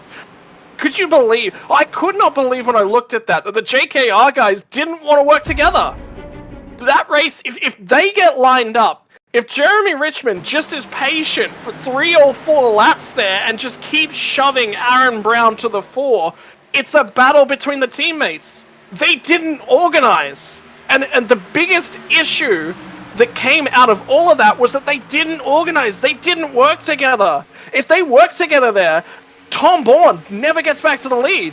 Tom Bourne just got gifted a lap there where he was in the lead and back at the 4 purely because the teammates didn't want to work together. If you could throw it back to Atlanta, remember that when Woodard and Bourne worked together for long periods of time, Bourne was happy to let Woodard lean early green flag laps under. Every time they come through to grab fresh tires, Woodard was stronger. Bourne let him have that. Then they worked together. Then they gave the position back when they needed to later on after Bourne had saved all those tires.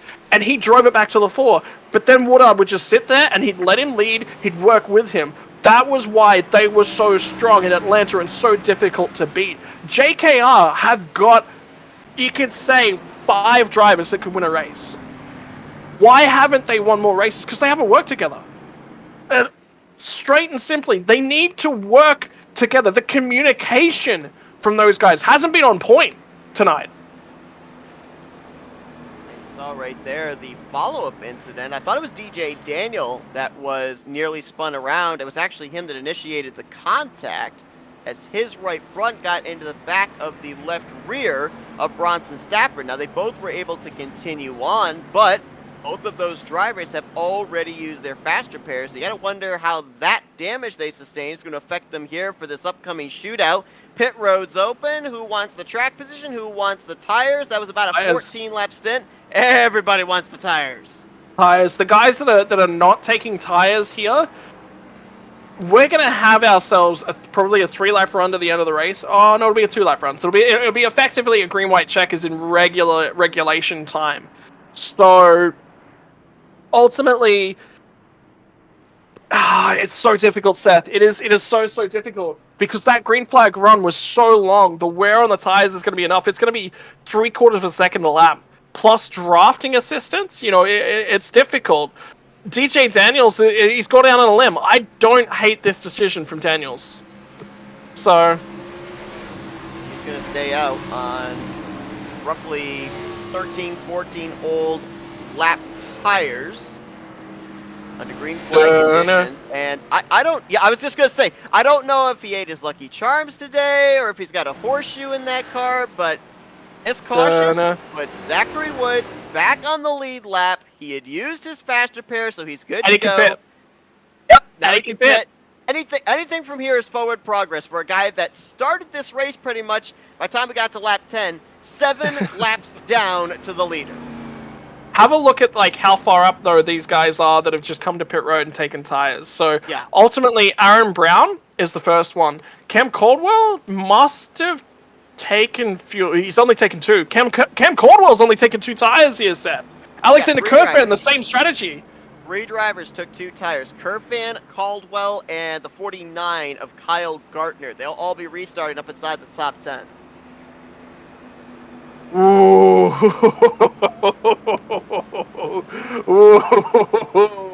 Oh my word. Oh, you thought we had drama earlier? If these guys wouldn't give an inch in the first 3 laps of this race, I guarantee you they are not going to give any room here in the final 3 laps of this race. Have a look at where these guys are restarting as well. DJ Daniels? I'm sorry, buddy. Dead in the water. Kerfan? Dead in the water. Those 2 tires, they matter around Pocono because we've got flat turns, right?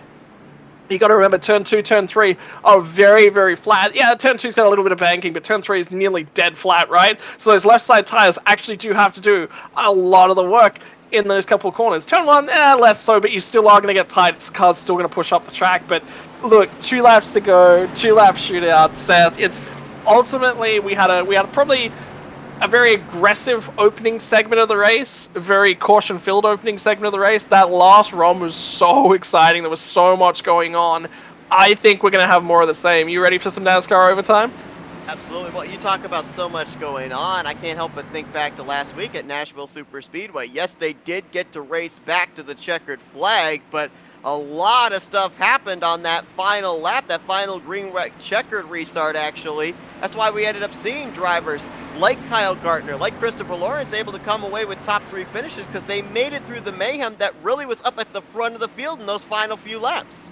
Have a look back as far as Atlanta, with Bourne spinning it off of turn 4 and on the final lap, and Chicano. Chicano hasn't rejoined the series since that moment, and so look, I mean, Chicano's had enough. He's obviously decided that this isn't for him, and look, the series itself, I think we have spicy finishes. You cannot say that the last laps in the BackFire Sim Racing League aren't exciting. You cannot say that the races aren't interesting because we've just had another week in a row where we've just proven that they definitely are. Absolutely, no doubt about it. Well, we're getting ready for an in-regulation green-white checkered. If they get back to the white flag, next flag will end the race, but it's 2.5 miles before we get to that point. A lot can happen in that span of time as DJ Daniel leads us back to green. 3 wide attempt by Caldwell. He's going to make contact with Aaron Brown. In front of the field! In front straight away. Did Bourne get the lead there? It's a parking lot as another car darts down to the inside wall. That, I think, was Roberts. And yes, to your point, Tom Bourne got around it all. He is the current race leader as we set up for overtime. Oh my word. And if you thought the tempers weren't already flaring, well, they are now for sure. How do you break this one down? Caldwell does not want to push Daniels. Caldwell does not recognize that Daniels is on old tires and had to not pit there. That is crucial, right? Caldwell, I think, was trying to jump the start, get as best of a launch as he possibly could. Because if you have a look at it, initially, Caldwell's a long way ahead of Aaron Brown on that initial jump. And the JKR guys, they'll be communicating about when that jump is. So, look, Seth, restarts Restarts are chaotic at the best of times, but they're even more chaotic at the end of a race with everything that's going on. Like, oh my god. Tire strategy, everything that's going on there, and the two guys, the JKR lose a lot of their cars in that wreck is the other thing that you have to consider as well. Yes. There were some hard shots taken in that as well. I think it might have been Christopher Lawrence I saw up in the air for a brief moment. I also saw the 11 of TJ Roberts. He jumped down to the inside wall and clobbered it. And I'm also going to just throw this out here as well. I don't know how much of a factor it's going to play in this upcoming restart, but another driver that did get a piece of the incident with the right front is our current race leader, Tom Bourne. So that might be something to keep an eye on here for this upcoming green-white checker. Oh my god, Daniels missed a gear. That's what caused all of that. DJ Daniels missed a gear. He went to go from second to third, just completely missed a shift. He got a lot of wheel spin on the initial launch, but then he just misses the gear as well. Oh, so that could have been avoided. But that is tough. I mean, that's a lot of drivers collected up. A number of them already were a faster pair in the hole as well. TJ Roberts, one of them. I saw David Modespaw smoking as he left the incident. Obviously, he was a faster pair in the hole. Actually wondering if the car I saw get up in the air might not have been Lawrence, but it might have been the 97 of Brock Silvati. Let's see if that's the case. I saw someone's back end shoot up into the air, and oh, yep, right there. Oh, wow. Actually, it might have been his teammate there, Jeremy Richmond, that got into him. And yeah, to your point, I think every single one, all four of the JKR Motorsports cars were involved in that incident in some way, shape, or form. And break out the Jaws music, because we're going to go on board with the guy that just got the lucky dog under the last caution. He literally almost nearly came to a stop, crept around the outside, all of those positions picked up by Zachary Woods. So I'm not saying that a top 10's out of the realm of possibility for this guy.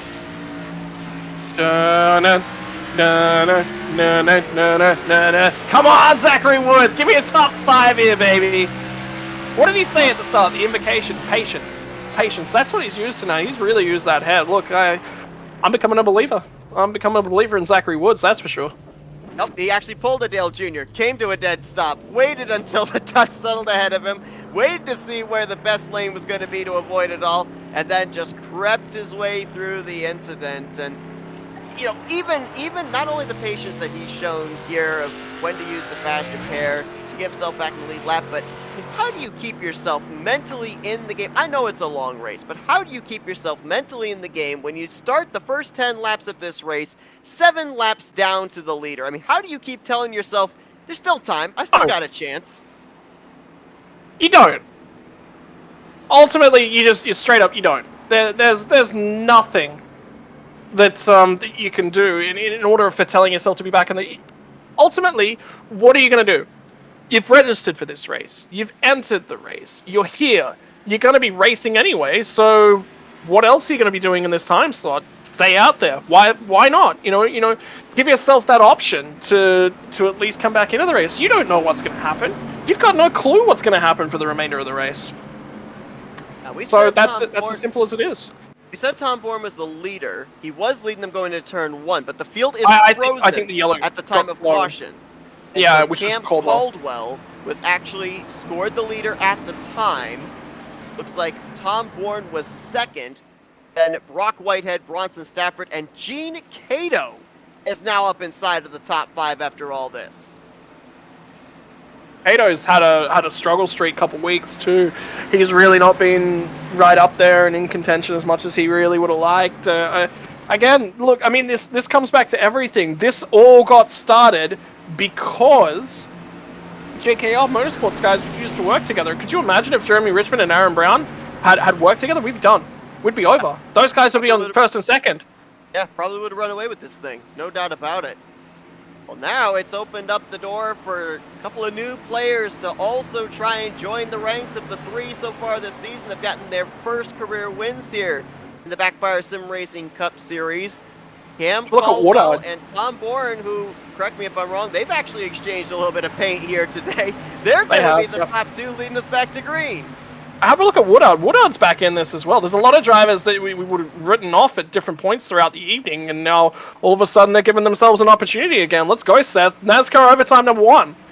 20 drivers going to take this green flag. Again, we have to make it back to the white flag for the race to be official.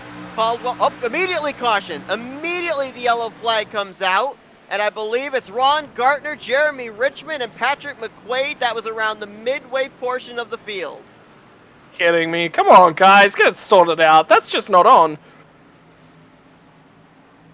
Drivers trying to possibly anticipate when the leader was going to go. Stacks it up again. 12th caution comes out. We'll rack them up one more time. Let's go back and see where the initial contact that's a jump was made. start. Oh my god, are you kidding me? That is such a big jump start from the 39. You can't lay yourself that far back from the cars ahead. Herfan and Owens, as you see, collected up as well. Oh, and then a hit there for the 49 of Kyle Gartner. I'm disappointed because this is something we had issues with, I believe, back in Iowa last season from the BackFire guys, and ultimately, I was chatting to Christopher Lawrence and Chris Hopker about, what can you do? Can you put some rules in place? And the way that this league is operated is they're run by iRacing rules generally. They're not going to put in any specifics because that's the way that they want it to be. It's effectively, racing around regulation guys, but as if it's kind of an official series, which is fine. Like that's an approach to it. There are multiple approaches in terms that you can take to leagues. Unfortunately, iRacing, the way that iRacing restarts happen, there are room for exploits. There's no real control over distance between cars. That is just a quirk of the system. How do you control that? iRacing has chosen this method, right? That's fine. That is a business decision. That's a design decision. I'm perfectly happy with that. But it does open it up for these sorts of things. And ultimately, I just think the 39's gotten the gas a little bit aggressively. There are a couple of cars in these lanes as well that do have damage. And if you as a driver, he's getting pushed as well from behind as the 39. So he's trying to keep up with the cars ahead of him, and he's also going to manage the cars that are locked in behind him. So at the end of the day, there's both sort of perspectives, but you can't be laying back a full 2 car lengths from the car ahead. That is not correct restart procedure anywhere. Just an observation from what I saw there, and you can weigh in on this.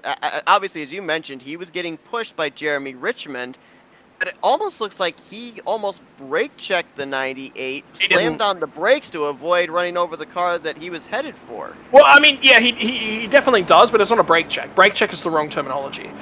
He's trying to, it's driver perspectives. From Jeremy Richmond's perspective, he can't see the distance between him and the car, and he can't see the differential in the speed between the 39 and the 3.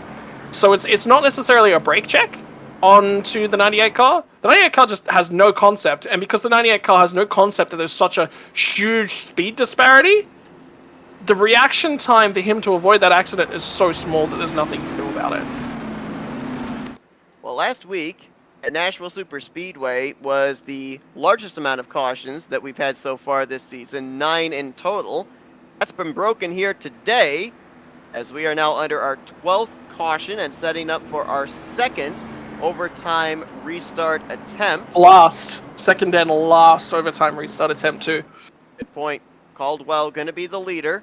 Brock Whitehead will be in second. Tom Bourne, Christopher Lawrence, and Bronson Stafford, they're going to be the top 5. Woodard in 6th.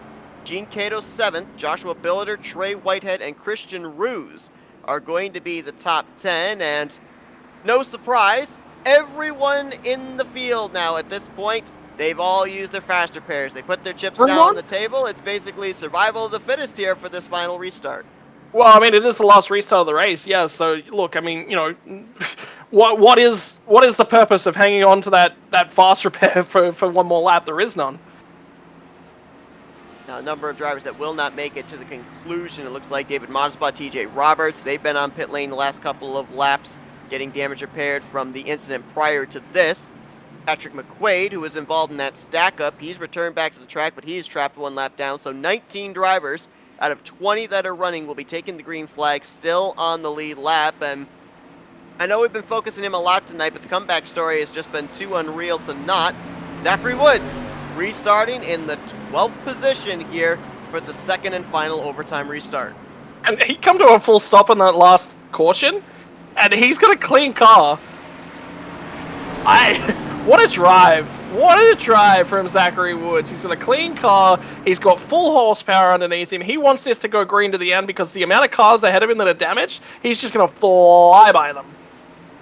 Well, folks, the restarts have been crazy here tonight, but this time there's a checkered flag on the line, so these drivers will probably make moves even more aggressively now than they would have around the beginning, even probably the midway portion of this race. And I say that with them going 3 wide in the midway portion of this race. So buckle up tight. Let's see what happens here for the final 5 miles of this race. Will we get back around for the white flag to finish this under green flag conditions? Will the race end under yellow? It may just come down to who's edged ahead of who at the timing of the yellow flag. We'll keep an eye on that here as Cam Caldwell, in his 3rd start in the season, looking for his first victory of the year. Brock Whitehead to his outside, looking to do the same. You actually have to go back to 5th place to find our first, or 6th place rather, to find our first opportunity at a repeat winner. That would be Woodard in the 24 car. Here we go. Pace car turns him loose. Final overtime green-white checkered of the night. Look at the checkups in the middle there. Bourne gets a great restart, but look at the connection on the outside lane. Keep your eyes on Whitehead and Lawrence here. Now a big push into turn 1 is Brock Whitehead. What will he do with it? Can't quite get to the bumper there of the 12. Can't even clear the 54 of Bourne. Caldwell down and away. 2, 3 car lengths back to almost 3 wide for second. Yeah, and all of a sudden the guys... big hit! It's over! It's over! It's Cam Caldwell's gonna win it! Cam Caldwell, way out in front by plenty, will have the caution fly. He'll lead us back here under pacing to the white and caution flag. Gene Cato was one of the drivers involved. I think Billiter in the 3 was the car I saw go up in the air, almost pull a wheelie on that straightaway. I think Zach Woods is gonna pick himself up a P6, P7. Wait till they cross the line, see where officially they all are. There's Cato in the 2. Saw him shoot down to the inside of the racetrack. There was another driver collected up as well. Might have been Jeremy Richmond in the 98. We'll double check on that on the replay. But I'm pretty sure Billiter was the car whose front end went up and into the air. We'll drop back and take a look at a replay here of what happened to end this race under the yellow flag. 13th caution of the night. Unfortunate. The whole night long, it's just, misunderstanding the amount of room that a lot of these guys require to get through these corners. Guys going for, the same section of racetrack, and it's just unfortunate. We saw Richmond involved. Billiter down to the inside wall. It was 3 wide off the corner. Trey Whitehead was the car in the middle. Billiter was on the top, and Gene Cato was on the bottom, and they just ran each other out of space, as you alluded to. There's a car width. You could nearly park another car to their outside. I don't know why they're trying. Whitehead is trying to position himself so he can get to the inside there of the 24 of Woodard, but Cato's there on his inside. Where is he going to go? That's just a mistake. Remember what I was saying right back at the start of the piece about where Whitehead positioned himself all night long? You've got to make sure that you can get through there cleanly. If you can't get through there cleanly, don't put your car there. Yes, you need a little bit of luck to be successful in these sorts of things, but you've got to create an opportunity for the luck to... Whitehead has just positioned his car in incorrect spots all night long and expected the other guys to get out of his way. I'm really disappointed in his driving standards. There's Jeremy Richmond's on board there. Hard lick for him. Driver that started this race from the outside of the front row. Going to be finishing, looks like 19th place here tonight. As Cam Caldwell coming around. He has crossed the start-finish line, and he is officially going to be your winner here today in the BackFire 175 at Pocono Raceway. Caldwell, as mentioned, only his 3rd start in the season, but had that great run last week at Nashville Super Speedway. He was 27th in points coming into this race. He's got to get himself up there higher. Still quite a number of races left in the regular season, but if he can keep this momentum going, we might be looking at that 12 car as a driver to contend for the championship by regular season's end. What an interesting night. What an interesting night all the way around. It's going to be their best finishes of their BackFire sim racing career. I'm disappointed. I'm really disappointed, Seth, like, in terms of driving standards tonight. These guys have had some great racing. You have a look at that 10-15 lap green flag run we had towards the back end of the race. The racing was fantastic. Everyone was bickering over little bits and pieces out on the track, and there's, nothing in it. I'm disappointed. I'm really disappointed. Ultimately, it's a tricky track. Yes, it is the tricky triangle. It is one of the most difficult tracks. It's up there in terms of skill level for long green flags runs, in terms of Darlington and those sorts of styles of track. But ultimately, all of these cautions are just caused by a whole bunch of drivers fighting over the same piece of real estate and not allowing the other cars alongside them on the track to move their cars around the racetrack such that they can keep racing. And that's all it is. Everyone is just trying to fight for the same piece of real estate, and you can't do that. You cannot do that as a racing car driver. You want to finish one of these races in a strong position, you need to make sure that everyone around you is able to finish the race. And there was a lot of drivers tonight who didn't try and give their competition the chance to complete a racing lap, and I'm really disappointed. Yeah, I agree with you here. Radius Racing with their first win on the season. Yeah, the takeaway I've got from this is I can understand the early incidents because these drivers are trying to figure out under race conditions what their cars were capable of doing. But we talked under that first or second yellow flag with Patrick Mcquaid. He said, man, this thing is just so tight going into the corners. And I'm certain everybody had that same feeling. That should have been the red flag right there.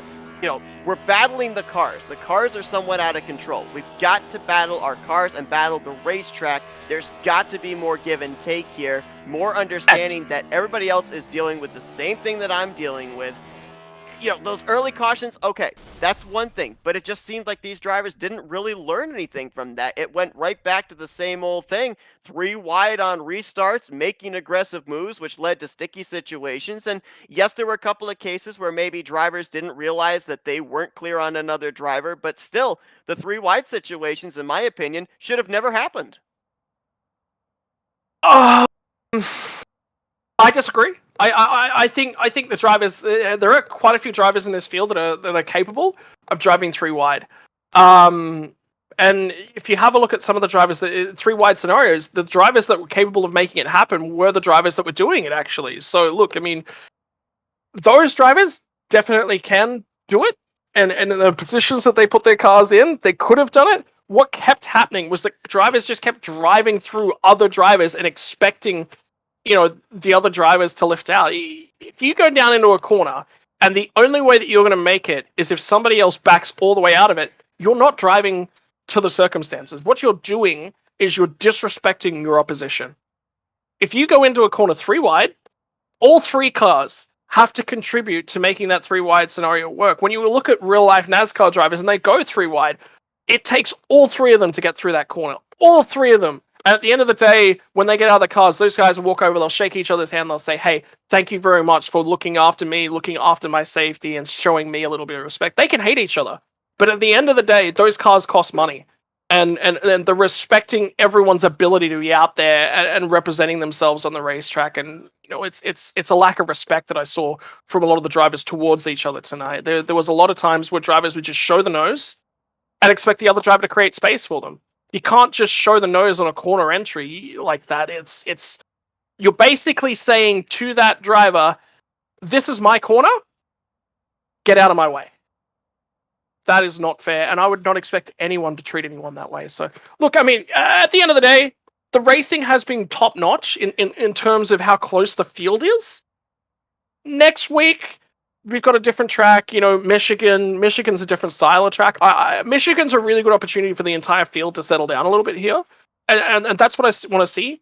It's a good opportunity for the admins. I want to see a driver's briefing before the race next week. Say, hey guys, we've had a really couple of difficult weeks.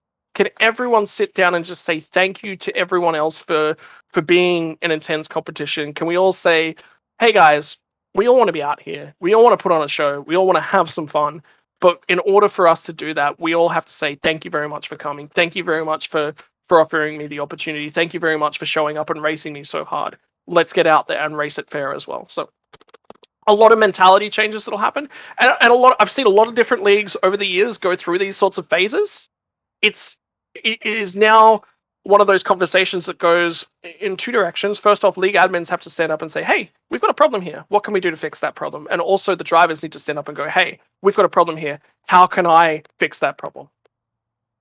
If you look here at our top 10, I mean, there's not a single driver in the field that didn't have to overcome some Everyone kind took of their faster adversity. pair. Yeah, everyone took their faster pair. I think that everyone that finished in the top 10 at some point was outside the top 15, whether it had been due to pit strategy, whether it had been due to getting involved in an incident. I mean, you look at some of these guys here. Tom Bourne, he had to take a faster pair early. Christopher Woodard, he spun on a restart. Christian Roos was involved in a couple of things. Zach Wood's going to come back to finish 7th place after being 7 laps down Oh, early what a in this drive. thing.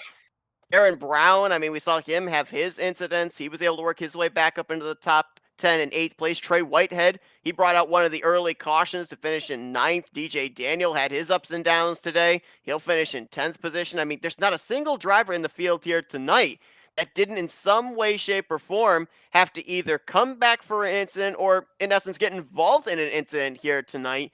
And everybody pretty much having to really, as we said, treat this as a race of survival. But man, there's some big names that are outside of the top 15. You got Bronson Stafford, who was mounting that comeback run, finishing 17th.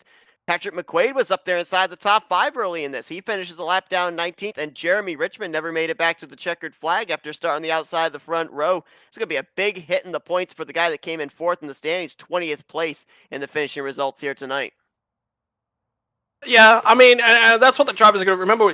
This is a point. I really like this series because it takes a different approach to how it gets their ways into the playoffs. And I think that approach is definitely the mindset that these guys are after. They've got to remember, it's not necessarily about me, myself, I have to go out and win a race to get myself into the playoffs. It's about top 5 every week. I think one of the points that I really want to make as well is if you actually have a look at the IndyCar series we broadcast on Wednesday nights, Dark Horse.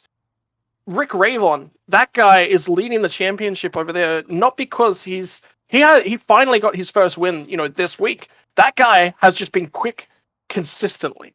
He hasn't been the fastest driver on track, but he's been the most consistent driver on track. And that's what I want to see from these guys next week. And that's what the point standing is, the way the playoffs work in this series really, really rewards. So let's get consistency. And Seth, I think it's time to interview some of the drivers. I've settled down a little bit. I've had my spiel. Let's see if we can talk with a guy that was up at the front, kind of faded back, got involved in an incident, worked his way back up to the front, and was in the conversation for the win in the closing stage of this race. Let's see if we can talk with 3rd place finisher Tom Bourne. Hey Tom, Scott and Seth up here in the FRM booth. You got us? Yeah, I got you guys. Well, we mentioned it just moments ago. Everybody here today had an up and down day at Pocono. Yours started out on a down note in the first half of this race, but able to come back for a 3rd place run. Man, what a ride here tonight for the 54 car. Yeah, the car was fast all night long.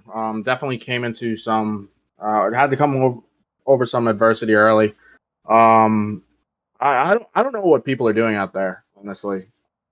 It seems like there's no respect on the track or anything like that. And Pocono's on a hard track to drive, and 13 cautions at a track that shouldn't have more than 5 in a 75 lap race. That's just ridiculous. But I mean, the car, like I said, the car was good. We bounced back really well, and we just didn't give up all night long and came home with a podium.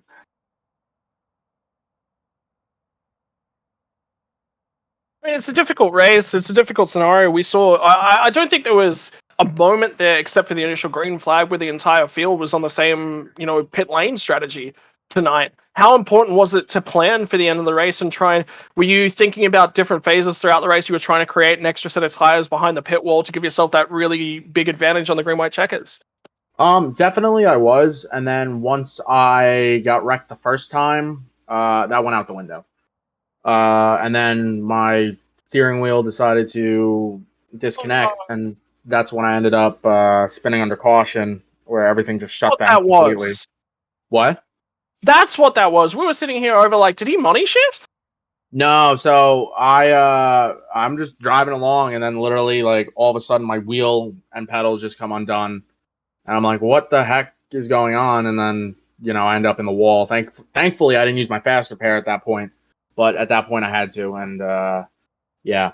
But anyway, yeah, at that point I think I was maybe 25 to 30 laps into the race, and I took my next set of tires, and I had 2 left. So I definitely had to make sure I had tires left. But if it was like within like a 3-lap span, like the cautions we were getting, it really didn't mean much.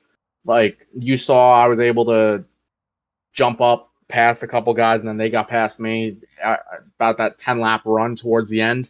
It kind of evened out. But yeah, if someone stayed out on that 10-lap run, they would have been swallowed whole. Tom, when we come to Pocono, we'll sometimes see long green flag run strategy races, and sometimes we'll see races like this where there's multiple cautions. For you as a driver, which is the toughest to be able to kind of pick out when to come to pit road and when not to in terms of pit strategy? Definitely the multiple cautions. If you have the long green flag runs where you have 1 caution, 2 cautions, you can kind of gauge like, okay, I can pit here, I can pit here. If a caution and then if a caution comes out here, then you can recycle it. Like, okay, I pit here. With cautions coming out every 3 to 5 laps, it's like, well, all right, do I pit now? Do I not pit now? Like, and it's just kind of, it's a roll of the dice, see whatever you get. And unfortunately tonight, it was a roll of the dice to see if we were going to get a green flag run. And, apparently the dice didn't roll in our favor. Still a solid performance for you here tonight, Tom. Obviously, you had that good run as well a couple of weeks ago. We actually gained some spots last week as well at Nashville. You're slowly climbing up through the standings, up in the top 15, maybe even into the top 10 when you guys head to Michigan. So hopefully you can keep this momentum going. We're now going to let you do some thank you sponsors and shout outs. Yeah, I just want to thank you guys for putting on the broadcast. You guys do a great job all the time. FRM being on the car, like always. G Fuel, Player One Coffee, Rebel Racing for having me on this season.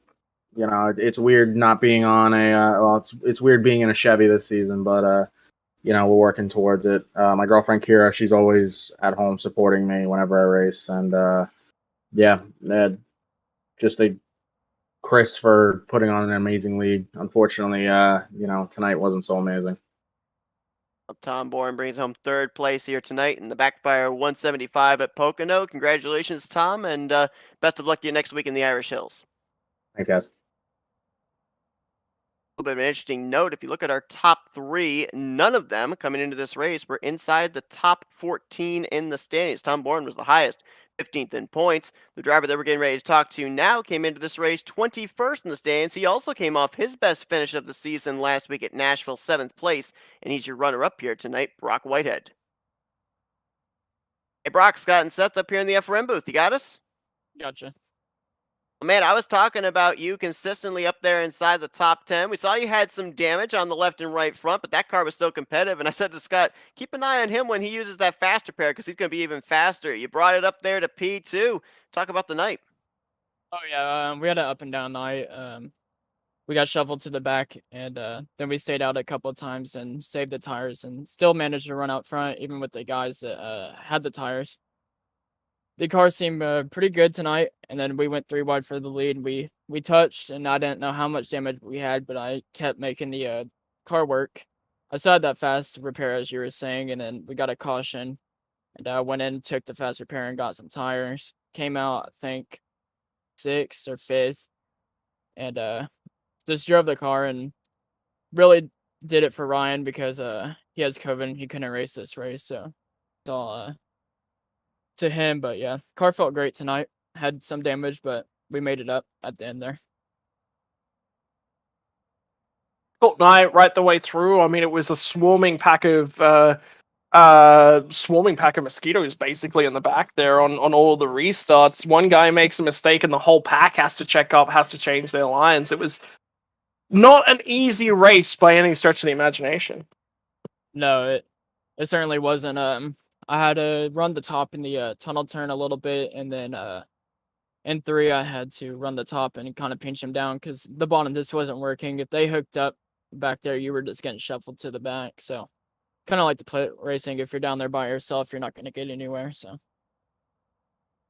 Obviously, as you mentioned, your team owner not here tonight, Ryan. We end up seeing very few teammates be able to be up there and kind of work with each other on restarts. And we know that usually at Pocono, it's almost kind of like a super speedway in terms of restarts. You try and get someone lined up behind you, right to your back bumper, give you that push heading into turn one. How much diplomacy ended up taking place there with drivers trying to make alliances, since they didn't necessarily have teammates lined up behind them? They kind of had to stretch across the border and kind of work, make an ally with another teammate, with another team.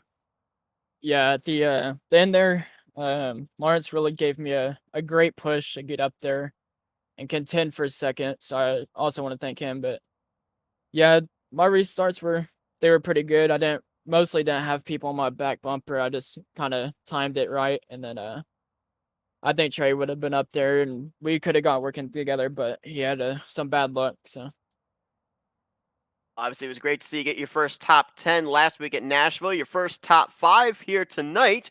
Best finish of the season, second place. So we're looking forward to seeing if you can carry this momentum, maybe even to a victory next week at Michigan. But for now, we're going to turn the mic over to you for some thank you sponsors and shoutouts. yeah, just want to thank y'all again for the broadcast. Want to thank Black Sheep Firearms for sponsoring the car. The car looks great. Just all my team members, and want to thank Ryan again. He's such a good team owner. I really enjoy racing for him, and I'm looking forward to maybe even keep racing with him. Brock Whitehead brings it runner-up here tonight at Pocono Raceway in the BackFire 175. Congratulations, Brock, and best of luck to you next week. Thank you. Let's go down to victory lane. The timing of the caution perfect to get this guy his first win of his BackFire Sim Racing Cup Series career. We're perfect 4 for 4 in first-time winners. Let's talk with Cam Caldwell. Hey Cam, it's Scott and Seth up here in the FRM booth. You got us? Yep. Oh man, I mean, even the race winner here tonight had to overcome some adversity. We saw a lot of paint exchanged. We saw you get involved in a couple of incidents, able to fight your way right back up to the front and there when it mattered in those overtime green-white checkers. But I mean, how shot are the nerves after all that late race drama? First off, I want to apologize to the JKR guys. That was not my intention. I was talking to my spotter before that restart, and we knew, I think it was 95, 96, whoever was started on the top. He was on old tires and he was damaged, and we were trying to find a hole through the middle. That's not on you. That's not on you. He missed a shift. Yeah, man. There's nothing on you. So. I just came down. I came down just a little too far and kind of got contact with the two below me and took them all out. So I feel really bad about that. With that being said, I don't even know where to start, honestly. that was a mess, but that was fun too. I didn't think I was going to have anything with that little damage I had after that incident, especially with the two tires. But my spotter made a great call there. We were running top 3, top 5 before that, and then I got fence on the restart before that. So took a fast repair from like 13th, took 2 tires, restarted 4th, then the incident happened, then restarted first, had the 2 cautions come out, and that was it. So yeah, that last restart was a little bit nerve-wracking because they were hauling down the back behind me. I thought they were going to get there. If that caution didn't come out, I would not have won the race if the caution come out, I can tell you that much. So the caution was pretty lucky. But yeah, sometimes that's just how it goes. Race all the way through, man, and obviously multiple guys making mistakes, especially in the middle of the pack. Somebody checks up, that whole pack has to make an adjustment. I mean, whoa, driving standards tonight, where do you stand? You know, is there anything that you want to say, like, to your fellow competitors out there? Is it about showing a little bit more respect? What's the adjustment here? I don't know. I think it's just the whole package itself that causes that, honestly, because there's so little power with these things where momentum means everything, and if you lift, then you lose 5 spots. Like, there was a point where I was taking the lead, and then all of a sudden, like a straightaway later, I was like 12th. So momentum was everything there. And so I think everyone was just fighting to stay in line, and I can't really blame them for that. I think some guys need to be a little bit more aware of their surroundings, but other than that, I can't really blame them for what was happening. Cam obviously alluded to the fact that you missed the first race at Daytona, so starting a little bit behind the 8 ball at the beginning of the season, but you had that top 5 run last week at Nashville. You have the win here tonight. I mean, what's the confidence level now heading into Michigan as you continue to jump your way up through the point standings looking for one of those playoff spots?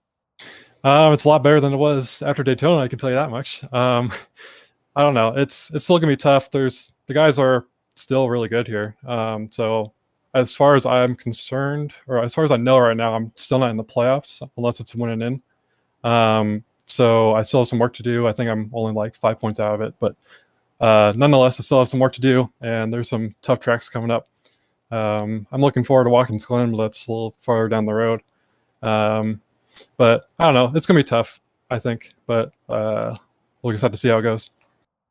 Well, Cam, congratulations on your first win here in the BackFire Sim Racing Cup Series here tonight at Pocono. We're now going to give you the opportunity for some Victory Lane thank you sponsors and shout-outs. First off, I want to give a shout out to my grandparents and my dad for watching. There are some texts coming in immediately after the race, so that's pretty cool. And all of our sponsors at Radius Racing, In the Pits News, FRN, to you guys, thanks for broadcasting. Sim Shots, Elite Performance Industries, Grid Network, Rolling with the Punches, and everyone else that supports us. So thank you guys. Cam Caldwell gets Radius Racing their first win here in the series as well as he takes the checkers in the BackFire 175 at Pocono Raceway. Congratulations, Cam. Best of luck as you try to maybe go back-to-back next week in Michigan. Yep, thanks guys.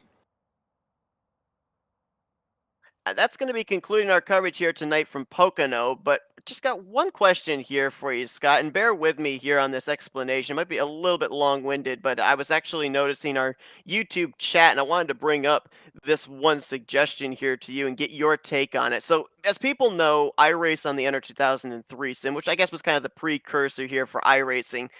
And on that sim, you've got two options in league races. You can either set the damage model to moderate, which you can take a hit, usually the car is still running, you may have a little bit of engine damage, but you still are in the race. Or you can set it to realistic, where, let's face it, if you nose that thing into a wall, your day is basically done.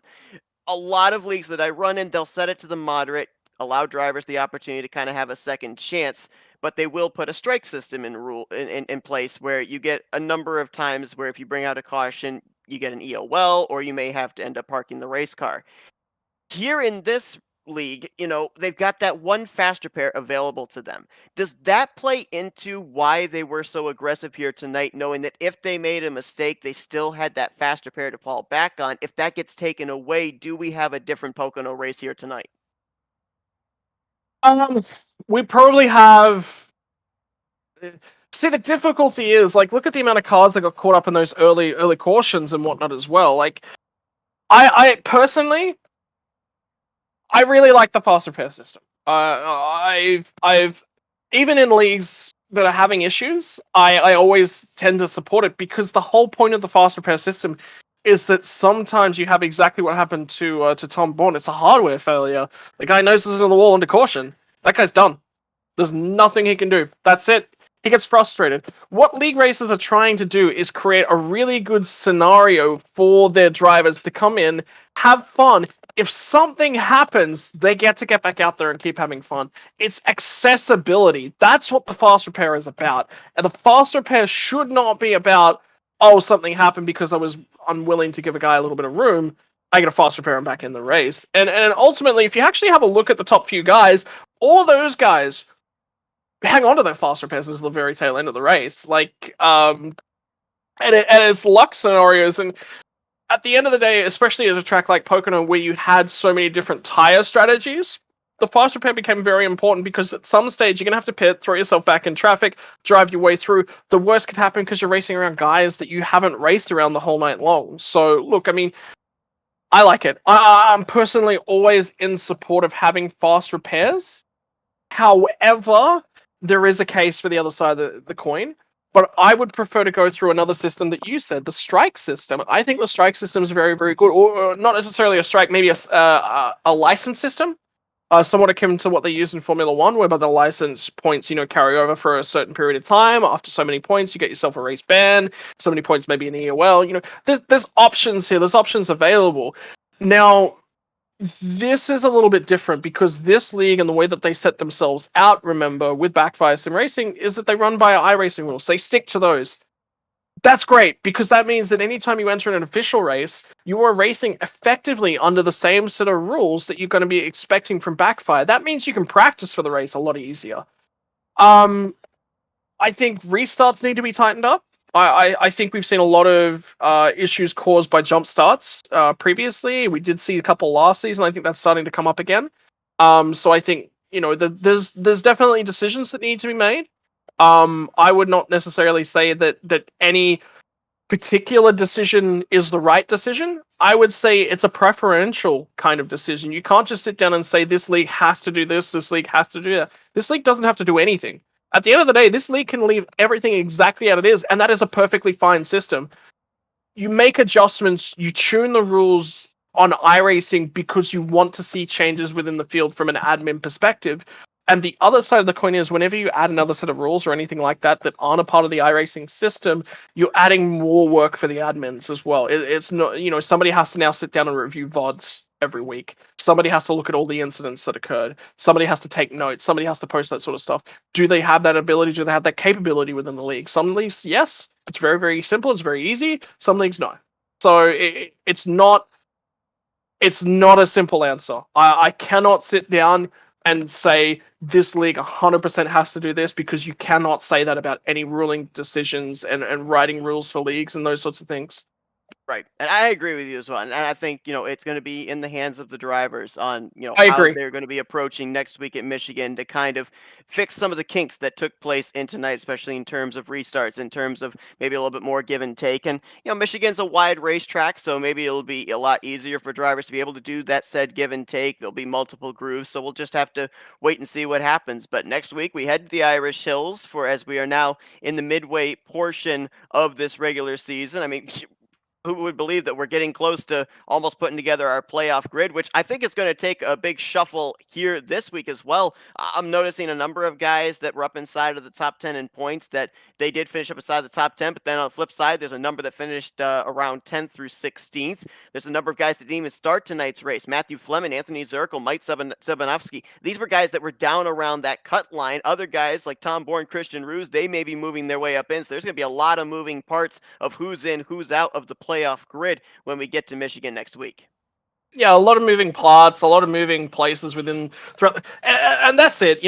These guys have got to go out and ultimately, I think a little bit of what's causing the issues is very short-sighted driving. And ultimately, I talked about it, I think, quite at length, last week. You've got to get your eyes up. I think right now what we're seeing from a lot of the drivers is they're focusing on the cars directly around them. That's not the car you've got to look at. You've got to look at the car, a couple positions ahead. And ultimately as well, that's going to play itself out in terms of championship standings because you've got to keep your eye on the prize. The prize is that playoff spot, right? So how do I get myself into that playoff spot? Well, the 16 spots into that playoff, correct me if I'm wrong. So a top 10 will do it. Okay, so that's all I got to do for the first half of the season. Yeah, I'm not going to get myself any bonus playoff points, but have a look at how many different drivers we've had wins so far this season. So, playoff points are going to be pretty scrappy across the board for the first couple of weeks of playoffs. So ultimately, my target for the first half of the season until we get to those playoffs is just top 10s. Just earn my way in there, earn a bunch of respect that I race clean from everyone around me and set myself up at the back end of the season. Well, so far this season, we've been a perfect 4 for 4 in drivers taking their first checkered flag of their BackFire Sim Racing Cup Series career. Most recently here tonight, Cam Caldwell at Pocono Raceway. What are we in for next week at Michigan International? Will we go 5 for 5, or will a driver that took a checkered flag back in the inaugural season finally get back to victory lane? We hope you guys will join us for coverage next Friday night with the green flag scheduled to fly at 9 p.m. Eastern Standard Time. Scott, once again, appreciate you joining me here tonight in the booth. Yeah, no problem, Seth. Just before we go, I do just want to say one thing. The reason I'm disappointed with the standards that were shown tonight is because I love this league. I really, really do. And I want better for everyone that's a part of it. So all the comments that I've made right throughout the broadcast tonight, it's because I really want to see this league succeed. And I don't want any of these drivers to be taking a lot of these comments directly to heart. I want these drivers to maybe consider my words. You can 100% reject them. That is the whole point of me being a commentator. I'm just a pundit. I'm sitting on the fence, right? remember all of that. Look out for yourselves, look at the driving, and review things tonight, and that's a big part of success. So thank you very much for having me along, Seth. And again, I love BackFire. The racing here it has the potential to be fantastic, and I want to see that next week. And I'm going to piggyback off that as well. We alluded to it last week at Nashville. That run that we had, that 10-15 lap run we had at Atlanta. Oh, it's they fantastic. they showed what they can do. So the expectation is high because they've shown what they're capable of doing, and I think that is also a big reason as well why we want to continue to see that week after week, because we know that the talent is there, we know the capability is there. And that we know that they can definitely put on that kind of a show. So we'll see if maybe next week at Michigan we're going to be in for something equally as exciting. We hope you guys will join us for that next Friday night. For one final time for Scott Rankin, I'm Seth Cole. Enjoy the rest of your Friday evening as you've been watching another broadcast courtesy of the Flatout Racing Network. This broadcast is the copyrighted work of Flatout Racing Network and may not be rebroadcast, retranslated, or used in any form without the express written consent of Flatout Racing Network and iRacing.com Motorsports Simulations. Flatout Racing Network would like to thank you for your support, and we hope you enjoyed tonight's broadcast.